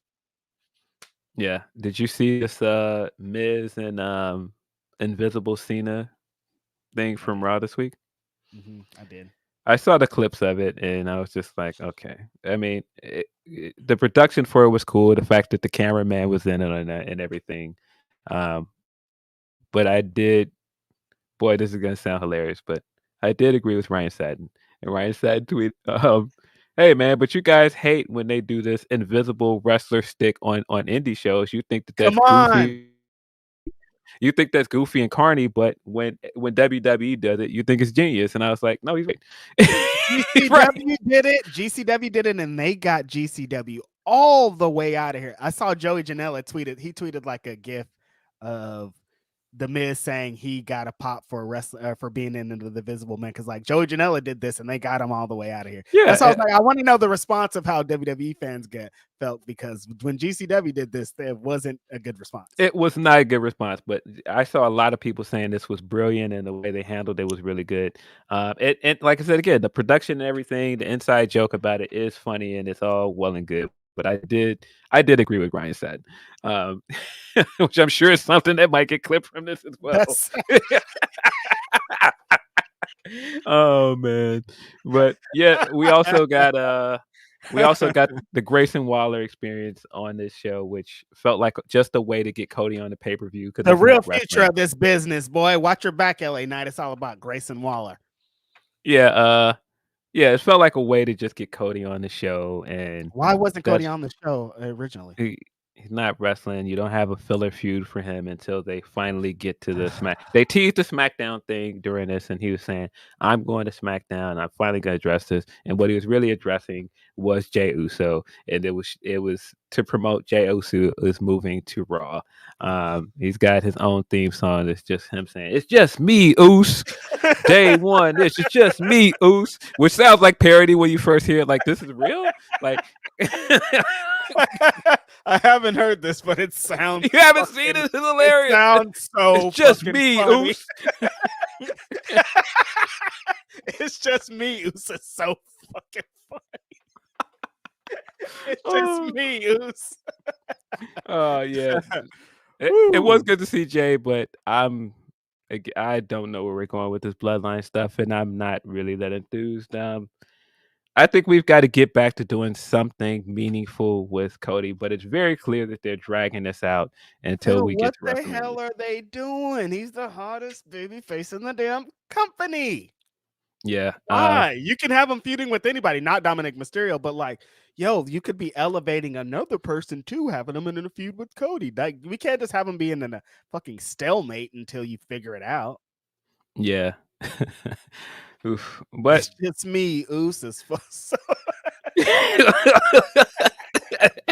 just me, Oos. They're like, we're gonna remix your song. Just say it's just you now. You're not with the rest of them. Yeah, it's the same. Like it's the same Usos theme and music and everything. It's just the lyrics are different. So yeah, we also got Rey Mysterio going up against Austin Theory for the United States Championship. This was fine. It felt like a SmackDown match thrown on the show. It felt like a way to move forward with Rey and make him the definitive United States champion. Yeah. And give Theory his rematch. I wasn't really blown away by this. It was okay. I think the matches to really watch this show for were the cage match, the tag titles match, and the main event. The other stuff around it was kind of forgettable. It wasn't anything that was like aggressively bad, but it wasn't anything where I was like, I have to go out of my way to talk about this, or I'm recommending people run out to see it.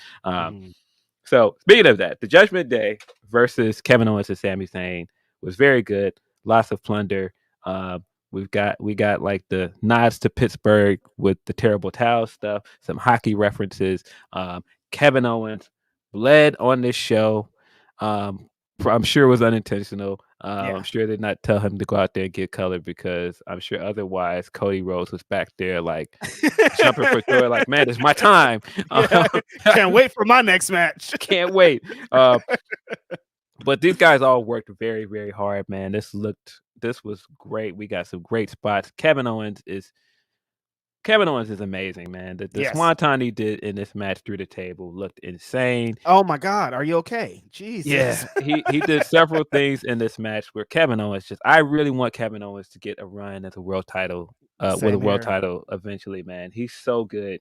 How do you feel about the result? Do you think this was the right move? I felt like this was a good way to not just reintroduce the JD McDonough stuff with Judgment Day, but prolong the dissension between them and keep them as an act because they're too hot. You can't break them up. They're just. I didn't want to. When people were talking about breakup talk, I was like, I don't think it's really time for that. No. It's not time. They're too hot right now. You still got so much stuff you can do with them. And the company, they cannot resist putting all the belts on a faction and getting that visual of all of the faction, all of the guys holding up their belts. And it was they love it. Yeah, it was a cool visual of them all holding up the belts. And Priest has the Money in the Bank contract, and it was a cool visual. It felt like, I don't want to say it felt like they had ran their course with Kevin and Sammy as a tag team, because there is more you can do with that. But I think that they had lost some steam, especially when Kevin got hurt. So I wasn't upset about it. I do think they're eventually going to have to split those belts, because I do think you have up and coming tag teams and they kind of have a ceiling. There's nowhere for them to go. But for now, I think this was the right move, because you're clearly not going to put the world title on Finn right now, and this is a way to put some gold on him and make it seem like a big deal. I mean, these are the guys that ended the Usos' year-long title reign, and beating them should mean something. And so I think it's fine. I didn't particularly care for the finish. I felt like the finish was a little lazy, but that's what you can expect from Judgment matches right now. You're going to get the shenanigans stuff. You're going to get the Dom stuff. It was fine. But I thought the match was very good, very entertaining. Tag team, like hardcore street fight match. I liked it a lot.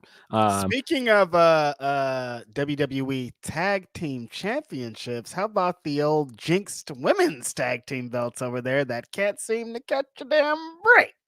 What happened here, Phil? Well, isn't the story that Piper's not hurt long term? It's just like it's a short term. It's not like a major injury. Whatever it is, it's like, why does this keep happening? I don't know, man. What weird circumstances. I don't know. But we got somebody that has been on the wrong side of this cursed belt for a few times, and not Raquel Gonzalez anymore, Raquel Rodriguez going up against Rhea Ripley next on this card. I didn't care for this match. I was just flat out said it really wasn't for me. I felt like it's not like it wasn't bad. It's not like either of them came out there and wrestled this terrible match. I just didn't really like the pacing of it. It was a little bit too long. It didn't really do it. Because they heard they heard the slander on Rhea having short matches, and they were like, let's do it. No. See, it's again, they give us what we want, Phil. And then when we give it, we're like, well, that's not exactly what I was talking about. Monkey paw, man. Right. This match wasn't really for me, but I'm still high on Rhea as champion. Yes. And I think that they could do more interesting things with this feud, but I think for all of the hype going into this match, as long as they put this match off, it didn't really feel like a good payoff of all of that. But yeah, in the main event, I think the way that they've managed to revitalize Shinsuke Nakamura as a main eventer is really impressive. I think the way they've handled him coming into this match and coming in with the anime style vignette that he aired about how he's going to break this guy. He mentioned the Kota Bushido that he has on his back, there's kanjis and like all these other things. It was really, really cool. The match and the storytelling, it was really good. And it felt like a big match. Shinsuke's been rocking the big robe thing that he started the year in with his Muto match, and he's been the presentation's been a little bit different, but he's still doing the same theme music. Of course, my guy Seth Rollins came out with his big gold get up. He had some pinstripes on his tights as a tribute to Bray Wyatt. He's got the Fiend on his belt as well as a tribute to Bray Wyatt. All of that stuff is cool. But the match was good. I thought the storytelling they did in the match of Rollins taking as much damage from this guy as possible, but still coming out on top was a good one. Nakamura was hitting this guy with some stiff knee strikes. He was targeting the back, of course, because that's been a story going into this match that he's going to target the back. He put him in some holes and all this other stuff, but managed to come out on top, win with the stomp, and afterwards, didn't show up on the pay-per-view itself. They aired the exclusive clip on YouTube of Nakamura kind of jumping out the ring and attacking him afterwards. So the feud's going to keep going. We got more of it on Raw this week. We got hilarious back and forth with Rollins in the ring where he's like, get in here and I'm going to give you another match. And Nakamura's just like, no. And they're just saying no back and forth. And even funnier than the nose, Rollins was like, man, it may not be Labor Day, but you're going to get this work. You're going to get this work, son. I saw that. Hilarious, man. Yeah. All of a sudden, Rollins turned into Loaded Lux. And Yeah. Work is hilarious. But yeah, I really like this match. I really like the storytelling. I saw Freddie Prinze Jr. putting over the storytelling of this match as well. And I agree with him. It felt very old school. Work a body part type storytelling. I enjoyed it. Like I said, the 3 matches that I really liked about this show made it a good show. Some of the stuff that I wasn't as into didn't really stop me from enjoying it. That's good. Yeah, no, it seems like they furthered along a lot of stories in this is what I kind of liked about it. And maybe they paid off some stuff in Payback, but it is WWE and they probably ran a bunch of rematches the same that. Payback is like a B pay-per-view. So it did what it was supposed to do. It set up other things going forward. So I was into it. I was going to say, we got to, on our little title here, we got to talk about somebody else in the WWE. Somebody just finally beat old Honky Tonk Man's Intercontinental title run length. And that's, of course, we're talking about Gunther, who has been having the run of a lifetime, honestly. Having these amazing matches with Chad Gable, having this history-making matches with Drew McIntyre, having what many consider the best match at WrestleMania this year, and just being the dominant Intercontinental champion that people have kind of wanted for years. This has kind of been something that people have talked about for a long time, Phil, bringing this belt back to the prominence that it was when Shawn Michaels used to hold it, when Razor Ramon and Bret Hart used to hold it, when it was the secondary title, and when you were that guy, you were next up to be the world champion. And I think Gunther has did exactly what that title has set out to do.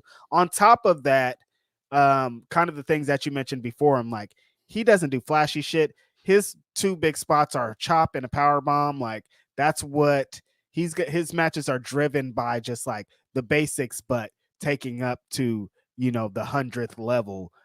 It's really amazing to see, especially in WWE, for a wrestler like him to come. One, he used to be like this fat wrestler that people didn't really care about, and he turned all of that into being one of, if not the hottest wrestlers in the whole company. He's making people care about wrestling matches in WWE, and that right there singly blows my mind. So congrats to Gunther, man. I think we talked plenty on this podcast of after he got that name change, we were like, I don't know, man. Vince might be trying to get this guy out of here. But he didn't let anybody get him out of there, and he capitalized on that. And now his championship is one of the hottest championships in the world, and people are suspecting that he's going to pretty much catapult off this to becoming world champion. Yeah, man, look, you got to give him a lot of credit for hopping up to the main roster and going through this incredible body transformation. He's in the best shape of his career and, stepping up to the big level in every way, stepping it up in the matches, in his appearance and everything. He deserves everything he's getting right now. I think this has been an incredible title reign. The fact that his character and the gimmick of Ring Camp or Imperium has always been, the ring is sacred. Yeah. The work rate comes first, and that's been the entire ideal behind this title run. It's been really good. And it's not like he comes out there and he cuts like these crazy scathing promos, but he kind of like just says everything matter of factly and then gets in that ring and beats you down. Yeah. What can you say? Pretty much it. And I think that's what made the Chad Gable stuff so good. The Chad Gable is this guy that has like the catchphrases, all the things you expect from sports entertainment. And meanwhile, he's also an extremely good technical wrestler. But he's coming into this program doing all of this stuff that Gunther sees as a joke. And so in terms, he sees this guy as a joke. And Gable has every step of the way proven like, nah, I'm not a joke. I can beat you. Him being the first guy to beat him in a long time, even if it's via disqualification, means something. And I thought the Raw match was very, very good, man. The closing stretch of that match was really good, man. From the second that Gable hits him with the chaos theory, rolls him up and hits the German, I'm like, whoa, is this guy gonna win? No. Gunther is gonna very matter of factly again hit you with this chop, roll you up into this power bomb, and then pin you after hitting you with a big lariat. He ain't hitting you with this crazy big finishing move. No, he's gonna put you away with a lariat because he's better than you, and he's been telling you that from the beginning. And again, I just think that makes him one of the best villains in wrestling. That you can say what you want, you can say anything about, hey, what he looks like. Oh, maybe this guy's bland, blah blah blah blah. No, I'm gonna beat you, and I'm gonna beat you decisively, and he does it every time. All right, a few questions for you, Phil. One, who beats Gunther for the Intercontinental Championship? And two, does he transition to Seth or to Roman? I still think Chad Gable can be the guy that beats him. I think you can use this to build to a big pay-per-view match at some point and give Gable the match, give Gable the win there. If it's not Gable, I'm not sure. I know that some people want it to be Sheamus. They're on different brands now, so that doesn't seem likely. Right now, the front runner for me is still Chad Gable. Because even after the match, just the shot they had of Gable in the ring, watching him walk off with the belt, it still feels like there's still some more you can do with this. I think right now, based off of the story they're telling with Rollins, which is kind of similar to what they've been doing with Orange Cassidy, that Rollins is having this workhorse reign where he's a little beat up, and now he's and he's showing everybody that his weakness is now like the injuries that he's incurred across his career. His back. Yeah, I think this is all ending with Gunther power bombing this guy through the ring at WrestleMania. I think that Gunther it's got to be the front runner at this point. He's got to be the favorite to win the men's Rumble, and I think he's going to challenge Seth Rollins. And I think if based on the story of Rollins working to get the main event and everything with Gunther for last year, based on the story right now, that should be the main event of night one. Gunther versus Seth Rollins. But yeah, I can't say enough good things about Gunther. One of the best wrestlers in the company, one of the best wrestlers in the world. He's just amazing. He just manages to do so much with simple things, just storytelling in ring. He makes all of his moves feel emphatic, even if it's just something as simple as a chop, man. Yeah, this guy, man. I think he's got a bright future as a world champion as well. A lot of this is similar to stuff we've seen him do with Progress and OTT, NXT UK, but this is a lot of people's first time seeing it, and I think that's what makes it special. Getting to see all of that stuff translate so well to a big stage. Because like you said, at first we were like, oh man, they're changing his name. They got him rocking colors now. Like it used to be just the black ring gear and the black ring coat. Now they got him coming out there red and all this other stuff. And I'm like, oh, what's going on? Ludwig is cutting the very stereotypical sports entertainment like introduction. So I'm like, oh no. But like I said, this guy, he's managed to, through all of that stuff, get all of his stuff to work on the main roster, man. And man, you got to commend him for that. You got to commend the fact that not only has he managed to make this work, but the matches is hidden, bro. All of the matches Yes. are hidden. Yeah. And man, that's a crazy accolade to be the guy to end record that has been around for how long at this point with Honky Tonk Man? 30 years at this point or something like that. That's insane, man. Like, man, I mean, you gotta give Triple H his credit too, because he did make a point of bringing the mid card belts up as a head of creative. Yep. And so I think he's done a great job with Gunther of making the Intercontinental title mean something again. Yeah, it's been an incredible run. I don't think that it's going to end like tomorrow, but I do think No. that if you've got a guy right now in Gable, I feel like you've got to give him this win. Like this is clearly the most popular Gable has been on the main roster.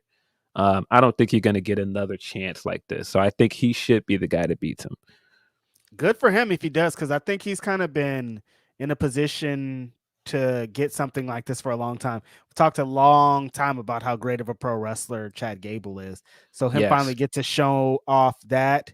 And this will be, this is exactly what a reign like this, how it could work for more than just one person. Because if Chad Gable were to beat Gunther, that's two people that are now over, super over, based off of this one run. So Gunther's going to go on. Gunther's basically Teflon at this point. Like, it's like we're waiting for him to become world champ. And then you give Chad Gable this big win, deserving this big win. And then he could continue on kind of the legacy of this Intercontinental Championship. I think it works out for everybody.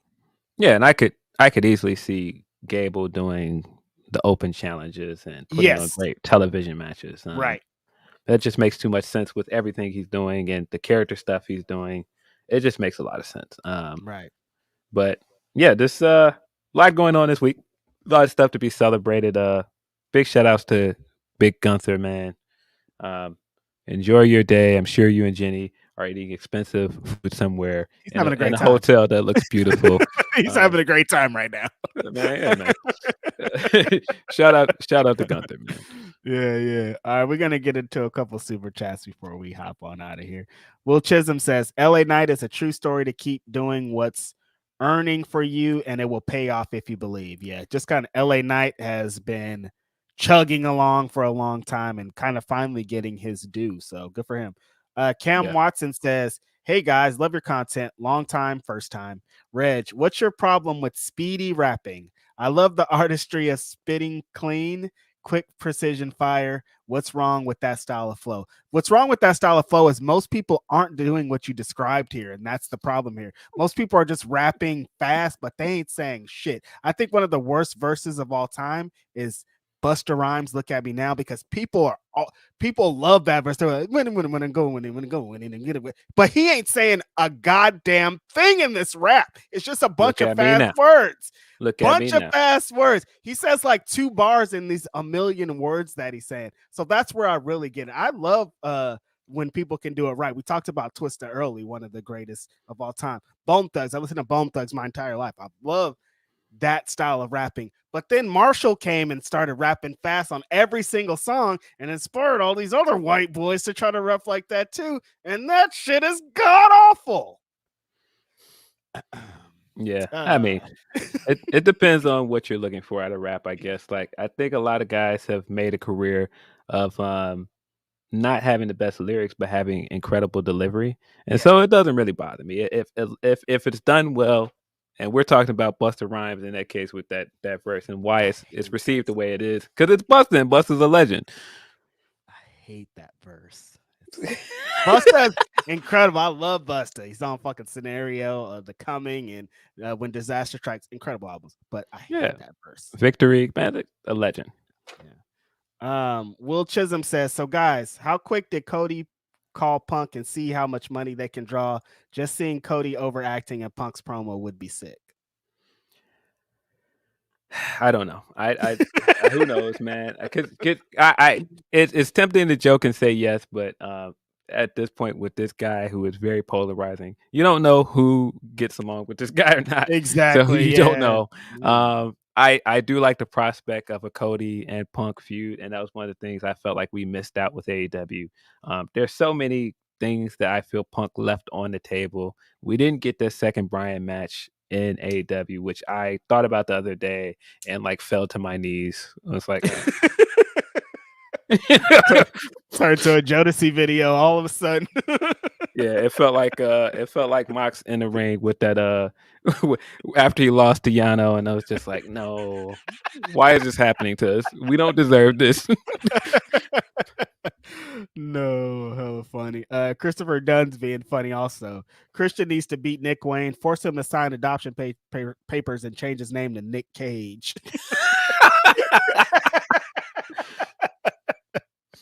Yo, we're silly, man. Stephen Marcucci? Cookie? Coochie? I'm gonna say Marcucci. Stephen Mar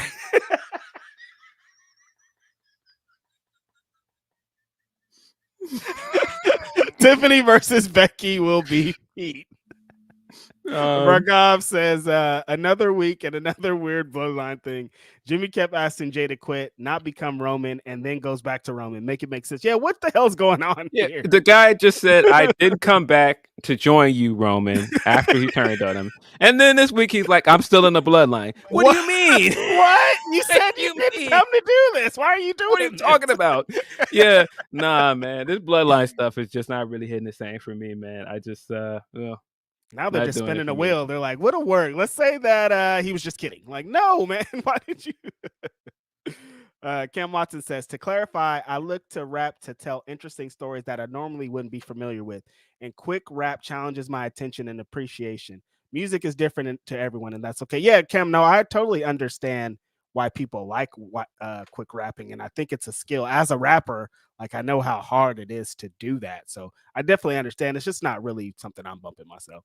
Will Chisholm also says, just saying, I think 2 weeks Kyrie is finishing up her Japan dates. So I don't know. We might see her pull up after the match. Oh, yeah. She could be a part of this Asuka and Io thing. Totally. Will also says, Jey Uso came to Raw and told the locker room why y'all mad at me. That shit I did to y'all when I was with the Bloodline is old news. New me, new show. You've been terrorizing the locker room, and now we're supposed to be cool with it. He did open the show, and he did go, man, some of you guys back there might be upset with me. But, that's something I'm going to have to deal with. Like, bro, you were back here causing raining terror on this locker room, man. Y'all was back there beating people up. Y'all was back there interfering in matches and stuff. Nah, ain't nobody forgetting that, Jay. You cost me the championship. You think I'm about to just handshake and be cool with this? No. Absolutely not. Bro. If you running around with a crew, jumping people together, and then you coming over here and doing, hey man, I'm alone now. Wolves is gonna come out like that. Yeah, exactly. Oh, you're alone. Let's beat his ass since he is alone. He caused us a lot of trauma. And it finally says, if WWE wanted to pay y'all to do some songs for wrestlers, would you do it? I'm thinking he's talking to me, and yes, of course I would. That'd be amazing. I'd love to have a WWE theme. I think that'd be super cool. Yeah. Who doesn't? Come on, these are dream come true moments for people, man. Oh no, we got one more from our homie Leonard Aarons III. From nobody's bitch to when Roman says jump, I ask how high. Wow, the bloodline thing is burned all of the way through food wise. Yeah, bloodline stuff ain't hitting for me no more, man. And, the bloodline is burned all the way through food wise is a hella funny sentence. I watched somebody do something hilarious, by the way. And this is the thing when people pass away, you of course see family again. And so I'm standing at the repast yesterday, and they had the pan macaroni and cheese out there. Yep. The catering's putting up, and they were waiting for more mac and cheese to come out because it was empty. And so my cousin was standing behind me. He was like, nah, you still got them burn things all the way around the edge. Let me get those. And I was like, wait a minute. I was like, Now you he's can't like, just. this ain't done yet, bro. Y'all need Y'all to be not done taking with this. that. And I was like, wait a minute. She don't wait for it to just come out with another pan. He was like, nah, scoop all them burnt ends around. Like, let me get that on the plate, bro. Bro, this woman scooped all the way around the entire pan and put this in a plate for this guy. Yes. And he proceeded to happily walk his ass back over to the table and eat this. I was like, bro, I cannot watch you eat this. Like, what are you talking about? You got We the don't have to crunchy do this. mac. We don't have to do this as a culture no more, bro. We don't have to eat scraps no more, my guy. It's all right. Now he black. He know what's up. Like, no, we gonna get it all the Nah, way down to the end. No, that's big still dog. good. Let me get that, man. Let me get the birthdays, man. It's just like Wallow with the leftovers, man. Like, no, I'm gonna get all the way to this is empty. Hey, man. I was like, bro, you don't have to do this. They're coming out with another So pan. funny. Why we need another pan? This one ain't done yet. They ain't done with that, man. Let me get that, man. Let's scoop all of that out for me. He's for real took all of that and walked right back to the table and ate it. Man. Scoop all of that out for me is hella funny. Nah, black people are the best, man. You only black people, man. We got a handful of Humper chats left. Let me see. From Tyler McCoy. Hey guys, it's nice meeting you at Collision. All Out was my first pay-per-view I've been to since No Mercy 2001. Wow. Oh. I had a great time. You guys are awesome and meet forever, man. Yeah, it was nice meeting you. I don't remember specifically who you are. You met a lot of people and I'm terrible with names. Yes. But man, appreciate you. Great to meet you. Had not been to a pay-per-view since 2001. It's crazy. So welcome. That's dope. Yeah, from the homie D-Lo Diggs. Sup fellas, catching up. Don't know if this was discussed, but man, I never thought I lived today when Kiss That Meat was a chant, but here we are now. Some of the meat chants were crazy, man. There was some wild stuff going on. I was like, I don't know if I want to participate in this. Y'all talking crazy. Yep. Let's see, one more from Tony P. Meat, neck strong, house of ass, scissor me daddy ass. Only at an AEW show can these phrases be normal. Seriously. Who do you think will be the one to beat Max? I feel it is Swerve or Ricky. Also, I like that they are starting up Baker and Sheeta feud again. I for the longest have been saying Kenny Omega is going to beat Max. I'm not as sure anymore. I kind of think it's going to be Adam Cole. And I don't know why and how quickly they would, but for some reason Darby's in the back of my brain. I don't know why. Yeah. But I don't know. For some reason, I'm like, maybe Darby's going to be the one to be, because I feel like it's going to be somebody, a new AEW World Champion is going to beat him. Is where I'm kind of landing. That's why I kind of don't think it's going to be Kenny Omega. I think it should be Kenny Omega, but I don't think it will be. I think it was leading in that direction for most of the year, but based off of what's happening now, I kind of think it's going to be Adam Cole. Yeah. I think they're going to have a third match at some point. I can see him being the guy that dethrones him. I could see him thinking they were really friends, and this is the thing that turns him back into like a psychotic heel afterwards because he realized he can't trust anybody. It's a pretty good story. Yeah. But yeah, don't think we have any more Humper chats. As usual, appreciate you guys supporting the show. Appreciate you guys coming through and, spending 3 hours with us, 3 hours plus this week. Apologize for technical difficulties. I probably should troubleshoot it beforehand, but I just had a lot going on this weekend. I didn't have a chance to do that. Again, appreciate all of the well wishes and everything, whether it be today, last week, whenever. Really appreciate you guys. I couldn't respond to everybody because it was a lot, but I really do appreciate it. Yeah, same for me. Like everything last week, all the support that you guys showed, the 100th episode, everything in Chicago has been really amazing. You guys make this shit all worth it. It gets rough. Like as I tweeted about earlier this week, like shit gets fucking rough as hell out here, man. It's tough for a wrestling content creator specifically. But all your guys' well wishes and everything that you guys continuously say to us collectively just makes it all worth it. So shout out to y'all for showing up every Saturday to listen to Phil and I just talk shit about wrestling for a really long time. So I love it. Thank y'all. Yeah. Appreciate you guys as always. We'll have more to talk about wrestling wise next week. Hopefully, it is not more. It's not more CM Punk drama. I do not want to do that. I'm sure there's some right now on the internet. I haven't been online in 3 hours. Bro, I'm sure somewhere in there. bro, we were sitting in the show. All the CM Punk stuff's happening, and it was just like, yeah. And by the way, he ain't fuck with William Regal either. And I'm like, where did this come from? Where did this come from? And by the way, he did not dap up William Regal. I'm like, wait, what? Why is this a thing now? William Regal has been gone for the longest. Like, yeah, man, it just seems like we're still going to be inundated with a bunch of stuff. I see now somebody saying in our chat that Ace Steel was on IG. Sure that's going to lead to some productive conversation as well. Yeah, that was the other part that was missed out of this. Ace Steel was brought back to work remote, and now he's fired again because this guy's gone. So I'm sorry, I don't mean to laugh at somebody getting fired, but that's crazy. He came back to work remote, and now he's fired. I bet you when he saw that press release, he was like, "Oh shit, this is not a good sign for me." Yeah. Wild times. But man, again, appreciate you guys, man. You know what it is. This has been Grapsody. I'm Phil Lindsey. It's Righteous Reg. We are out.